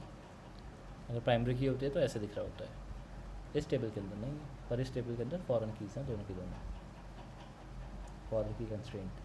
अब क्योंकि इस डेटाबेस के अंदर कोई एडिशनल इंडेक्स नहीं है, तो ये स्लो है, ये बहुत ही तेज़ काम नहीं करेगा। तो अब आपको इंडेक्स बनाने पड़ेंगे मैनुअली, और आप अगर इंडेक्स मैनुअली बना ही रहे हो तो इतनी मेहनत अगर चली रही है तो भाई टेबल भी खुद ही बना लो। तो अपने को थोड़े नाम वाम इन सब के पास और वो मिल जाएगा, कंस्ट्रेंट अलग से लगाना है, दुनिया की चीज़ें करनी है तो वो भी अलग से कर सकते हैं। ठीक है, तो कब टेबल बनेगी कब टेबल नहीं बनेगी ये क्लियर हो गया। हाँ। जब भी एक ही डेटा सेव करता है, मतलब ये जो एसोसिएशन टाइप्स होते हैं वही डिक्टेट करते हैं कि एक्स्ट्रा कॉलम बनेगा या नहीं बनेगा। ठीक है, और अगर एक्स्ट्रा कॉलम बना तो नई टेबल बनाने की ज़रूरत नहीं है, क्योंकि उसी एक्स्ट्रा कॉलम जो बनेगा वो प्राइमरी की होगी दूसरी टेबल की, और उसी का यूज़ करके हम फैच कर लाएंगे डेटा। पहली चीज़। दूसरी चीज़ ये ध्यान रखना, जो भी आप फॉर्मूले की बनाना चाह रहे हो वो यूनिक होनी चाहिए उस टेबल की। ऐसा ना हो कि वो यूनिक ही नहीं हो तो कोई सेंस नहीं बनाएगा। और तीसरा, अगर आपका एसोसिएशन ऐसा है, इन्वर्स साइड एसोसिएशन अगर आप यूज़ कर रहे हो, मतलब जो टर्मिनोलॉजी जो बोलने का तरीका होता है वो यही होता है, अगर आप इन्वर्स साइड एसोसिएशन यूज़ कर रहे हो किसी एंटिटी के अंदर तो उसका कॉलम नहीं बनता। ठीक है, इन्वर्स साइड एसोसिएशन का कॉलम नहीं बनता, हाइबरनेट कॉलम उसका नहीं बनाता। इसमें क्या करना पड़ता है फिर, लेकिन अब देना तो पड़ेगा ना हाइबरनेट को। अब ये तो डेटाबेस का रूल है कि नहीं बनाएगा, क्योंकि डेटाबेस के फॉर्म्स के अंदर वो नहीं जमता। एक वन है ना, फिर चिल्ला के बोल देता भाई एक के अंदर ही सब कुछ नहीं रखने का, तो वही चिल्लाता है, 1NF ही बोल देता है, 2NF 3NF जाने की जरूरत नहीं है, 1NF ही बोल देता है भाई एक कॉलम के अंदर एक ही डेटा होना चाहिए। अगर आप ये डेटाबेस के 1NF 2NF 3NF और BCNF पढ़ने जाओगे तो 1NF यही बोलता है, सबसे पहला फंक्शन तो ये होता है एक ही primary value। एक ही डेटा होगा। ये नहीं होगा कि आप प्राइमरी की भी मतलब आईडी भी डाल दो, रोल नंबर भी डाल दो और उसके मार्क्स भी डाल दो स्टूडेंट का ना। एक कॉलम एक ही चीज़ को मेंटेन करेगा और कुछ नहीं करेगा। फिर और भी चीज़ें होती हैं उसकी। तो यहाँ पे आप क्या कर रहे हो, यहाँ पे आप एक ही कॉलम के अंदर बहुत सारा डेटा डाल दे रहे हो, तो वो भी 1NF ही रिजेक्ट मार देता है कि एक कॉलम के अंदर पूरा डेटाबेस ही डाल दिया आपने। अगर अपने पूरे एम्प्लॉय का वो डाल दिया, आईडी डाल दी, तो इससे अच्छा तो मतलब इससे अच्छा बहुत सारी चीज़ें होती हैं, सब क्वेरीज होती हैं, ज्वाइन लगा लो, ये एडिशनल टेबल बना लो जो हाइपरनेट खुद बना देता है। तो जब भी अगर ऐसा होगा कि इन्वर्स साइड एसोसिएशन है आपकी एंटिटी के अंदर और आपने वो मेंशन कर दी, ठीक है, जैसे अगर ये एग्जिस्ट करती है ना कंपनी, बट मुझे नहीं चाहिए, तो अब नहीं बनेगा, है ना। अगर ऐसा सीन होगा, कभी मुझे ज़रूरत पड़ी कंपनी के कि किसी कंपनी के एम्प्लॉय निकाल दूँ, तो मैं नॉर्मल क्वेरी लिख लूँगा, या मैं एचक्यूएल या जो कंस्ट्रेंट्स मुझे मिलते हैं इसमें हाइबरनेट में लिखने के लिए, तो मैं हाइबरनेट की एचक्यूएल यूज़ कर लूँगा, नेटिव क्वेरी यूज़ कर लूँगा, या इसी के बिल्डर्स होते हैं हाइबरनेट के, वो यूज़ कर दूँगा डायरेक्टली क्वेरी लिखने के लिए। मुझे ये क्यों चाहिए कि मैं डॉट गेट करके ही करूँ, मैं रिपोजिटरी यूज़ कर लूँगा ना डायरेक्ट। मैं कंपनी डाउ डॉट गेट ऑल एम्प्लॉयज़ और उसमें कंपनी का अपडेट डाल दूँगा, कंपनी आईडी दे दूँगा, और फिर उसके अंदर से मैं एम्प्लॉय के अंदर से सारे डेटा उठा के ले आऊँगा जिसमें भी वो कंपनी आईडी 4 पड़ी होगी। तो ऐसे केसेस में अगर आपका इन्वर्स, अगर आप कहीं पे किसी एंटिटी के अंदर इन्वर्स डालना चाह रहे हो, इन्वर्स क्या डालना चाह रहे हो, इन्वर्स साइड डालना चाह रहे हो ऑफ एसोसिएशन, ठीक है। तो अगर आप इन्वर्स साइड डालना चाह रहे हो किसी एंटिटी के अंदर, तो हाइबरनेट को मजबूरी में उसके लिए एक एडिशनल टेबल बनानी ही पड़ेगी, क्योंकि इन्वर्स साइड एसोसिएशन का सेंस नहीं बनाता है एक्स्ट्रा कॉलम बनना। एक्स्ट्रा कॉलम नहीं है तो डेटा लाएगा कहाँ से उठा के आपके लिए, अगर आप ऑब्जेक्ट को एक्सेस करोगे। और इन्वर्स साइड वाले कौन से होते हैं, हमेशा लेज़ी लोडिंग में भी पड़े रहते हैं, इसीलिए पड़े रहते हैं फर्स्ट टाइप उनका लेज़ी लोडिंग, क्योंकि बहुत सारे टैक्स आता जाएगा, लेकिन आएगा तो एटलीस्ट आप डॉट गेट एम्प्लॉयज़ करोगे तब उसको देना पड़ेगा। अब वो कैसे देगा बेचारा, तो इसीलिए वो एक अलग से टेबल बना के देता है, क्योंकि उसको ये लगता है इस चीज़ से मेरी चीज़ें क्वेरी चल जाएंगी फास्ट। बट सीन क्या है, फास्ट की जगह वो दिक्कत ये बढ़ जाती है कि जब भी मैं एक नया एम्प्लॉय डालूंगा तो मेरे इस टेबल में जो कंपनी अंडरस्कोर एम्प्लॉय बनी है ना, उस टेबल में भी तो अपडेट करना पड़ेगा ना वो एंट्री, हाँ और वो टेबल हो जाएगी स्लो एक टाइम के बाद, तो मुझे उसमें वो भी लगाना पड़ेगा, इंडेक्स बनाने पड़ेंगे। इंडेक्स खुद एक जगह पे लिखना होता है, तो फिर दो जगह लिखना पड़ गया, एक तो एक टेबल अपडेट करना पड़ रहा है, फिर उस टेबल की इंडेक्स अपडेट करनी पड़ रही है। और क्योंकि ये बाई डायरेक्शनल वो है, क्या कहते हैं, मैपिंग है, रिलेशन है, एसोसिएशन बाई डायरेक्शनल है इसका, तो दोनों में भी इंडेक्स लगाना पड़ सकता है मुझे, दोनों कॉलम्स में। और मोस्ट कॉमन जो बी ट्री होता है वही होता है। बी ट्री का हमने क्या देखा था अभी थोड़ी देर पहले, कितना होता है टाइम कॉम्प्लेक्सिटी, आज तो अभी 4-5 बार दिखा दी थी मैंने, याद नहीं है, क्या नहीं, बताओ। लॉग एन तो लॉग थी, एन हाँ ठीक है, बता भी तो था कि 1024 हो तो 8-10 बार होगा कंपैरिजन, ठीक है कूल। तो इतना हो गया क्लियर। अब इसके आगे कुछ बचा है क्या इसमें? अभी इसमें जैसे जैसे आपने बताओ स्टार्टिंग में ये किया था ना, क्या किया था? कंपनी में ये एम्प्लॉय आपने बोला कि यहाँ पे डालने की ज़रूरत नहीं, वैसे मैं डीए क्या बोला था आपने अभी, क्वेरी से वगैरह मैं निकाल सकता हूँ, बराबर। हाँ हाँ, तो ये कब ऐसा मतलब डिसाइड कैसे करने का कि यहाँ पे ये डालने का है एसोसिएशन या नहीं डालना है? यार आपको पता है कि अगर आप इन्वर्स साइड एसोसिएशन डालोगे तो वो टेबल बनाएगा, है ना। अब टेबल बनाएगा तो मतलब स्लो काम होगा, क्योंकि एडिशनल टास्क डाल दिया आपने। क्योंकि ये जो टास्क है कैस्केड वाला है ना, ये तो टास्क, अगर ये टेबल बन गई है, यस। टेबल बन गई है ना। अब ये जो टेबल है, अब यहाँ पे देखो ये टेबल ने एम्प्लॉय, अब सोच रहे हो आपने यहाँ पे बनाई तो एम्प्लॉय कहाँ पे इससे इम्पैक्ट हुआ, लेकिन यहाँ पे एम्प्लॉय को देखोगे तो यहाँ पे कंगे एम्प्लॉय ये क्या दिख रहा है यहाँ पे, ये एम्प्लॉय फॉर्म आईडी, हाँ। एम्प्लॉय आईडी कहाँ पे थी, एम्प्लॉय आईडी यहाँ पे है ना, ये कहाँ गया, टेबल कहाँ गई जो क्रिएट हुई है, कंपनी ये एम्प्लॉय ये का हुआ होगा ना। हाँ, हाँ कंपनी एम्प्लॉय के अंदर एम्प्लॉय आईडी, तो ये बता रहा है कि यार इसका जो एम्प्लॉई आईडी है वो कंपनी, अच्छा ये बता तो रहा है टेबल का नाम भी, टेबल कंपनी एम्प्लॉई आईडी आपकी एम्प्लॉई आईडी यूज़ कर रही है। ये फॉरेन की कंस्ट्रेंट के अंदर डला हुआ है आपका ये। अब फॉरेन की कंस्ट्रेंट, अब की कंस्ट्रेंट अगर कोई भी हम अगर मेंशन करते हैं तो उसका हमेशा फॉरेन की कंस्ट्रेंट में तो फ़ायदा ही होता है, इंडेक्स होना चाहिए, और प्राइमरी किया तो इंडेक्स होगा ही, तो थोड़ा आसान हो जाता है, तो उतना एडिशनल स्पेस की दिक्कत नहीं आती है उसके अंदर। लेकिन अभी दिक्कत क्या है, जब भी आप एम्प्लॉई को परसिस्ट करोगे तो आपका वहाँ पर भी तो जाएगा ना वो डेटा, क्योंकि आप एम्प्लॉई को परसिस्ट करोगे और एम्प्लॉई में आपने कैस्केड टाइप लगा रखा है नीचे कंपनी के अंदर, और फिर कंपनी सेव होने जाएगी तो कंपनी के अंदर क्या लगा रखा है आपने, फिर आपने इन्वर्स रिलेशन लगा रखा है, क्योंकि एम्प्लॉई तो ओनिंग रिलेशन है, ओनिंग साइड है, वो आप सेव करोगे और कैस्केड और लगा के करोगे। कोड में दिखा देता हूँ।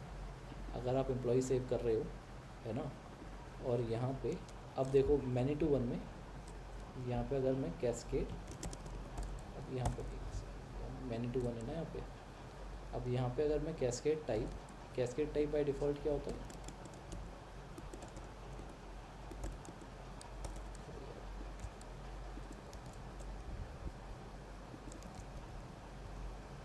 टारगेट एंटिटी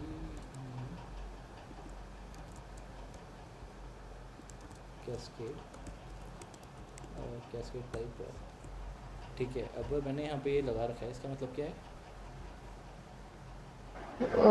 मतलब एम्प्लॉय अगर ये चेंज हुआ तो कंपनी में भी रिफ्लेक्ट होंगे चेंजेस। मैं अगर एम्प्लॉय सेव करने हाँ। जाऊँगा तो, और कंपनी में अगर मैंने कोई चेंज किया है तो कंपनी भी सेव हो जाएगी, ठीक है।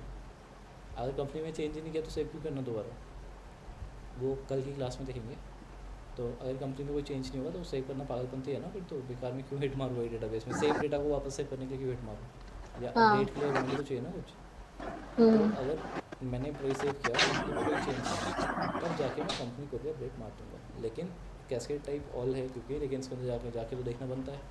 पर यहाँ पे मैनी टू वन रिलेशनशिप है, अब यहाँ पे इन्वर्स साइड रिलेशनशिप है, तो यहाँ पे इसकी टेबल होगी, अब टेबल को अपडेट करना भी बनता है, क्योंकि अगर मैंने एक एम्प्लॉय यहाँ पे ऐड कर दिया, मतलब मान लो मैंने 2 एम्प्लॉय थे कंपनी अमेज़न के अंदर, और फिर एक तीसरा एम्प्लॉय मैंने ऐड कर दिया। अब मैं कंपनी के अंदर जाके कर रहा हूँ कि अमेज़न डॉट गेट कंपनी, अगर 2 एम्प्लॉय आए तो बेकार हो गया ना, हाइबरनेट का काम ही क्या रहा फिर मेरा, वो नई टेबल बना के क्या ही खड़ा है। तो यहाँ पे हाइबरनेट जब देखेगा यहाँ पे इन्वर्स साइड ऑफ रिलेशनशिप पड़ा है, और मुझे यहाँ पे इसको भी मैनेज करना है, तो वो क्या करेगा, इस टेबल के अंदर भी कंपनी अंडरस्कोर एम्प्लॉय के अंदर भी एंट्री मारेगा, तो एडिशनल एंट्री हो रही है। तो आप इस चीज़ से चेक करोगे कि आपका इतना ज़रूरी है एक कॉलम यहाँ पे बनाना, जिसकी वजह से आप पूरी एक टेबल मेंटेन करोगे, क्या वर्थ इट है आपके यूज़ केस में इसको ऐसे लिखना, या आप अलग से क्वेरी लिख के काम चला सकते हो, तो उसके ऊपर डिपेंडेंट है। तो ये आपको डील करना पड़ेगा, वो तो विद टाइम ही और विद एक्सपीरियंस ही समझ जाएंगी चीज़ें, बट इस केस में बताता हूँ, फिलहाल इस केस का तो कोई सेंस नहीं बना रहा हूँ। एम्प्लॉई और अगर कंपनी वाला है तो आपको इन्वर्स रिलेशनशिप रखने की कोई ज़रूरत नहीं है, बेकार का तो एक टेबल हो जाएगी। गेट कर लेना, एक डाउ यूज़ कर लो गेट करने के लिए, कोई इतनी बड़ी आइटम नहीं है कि हम बहुत ही हाई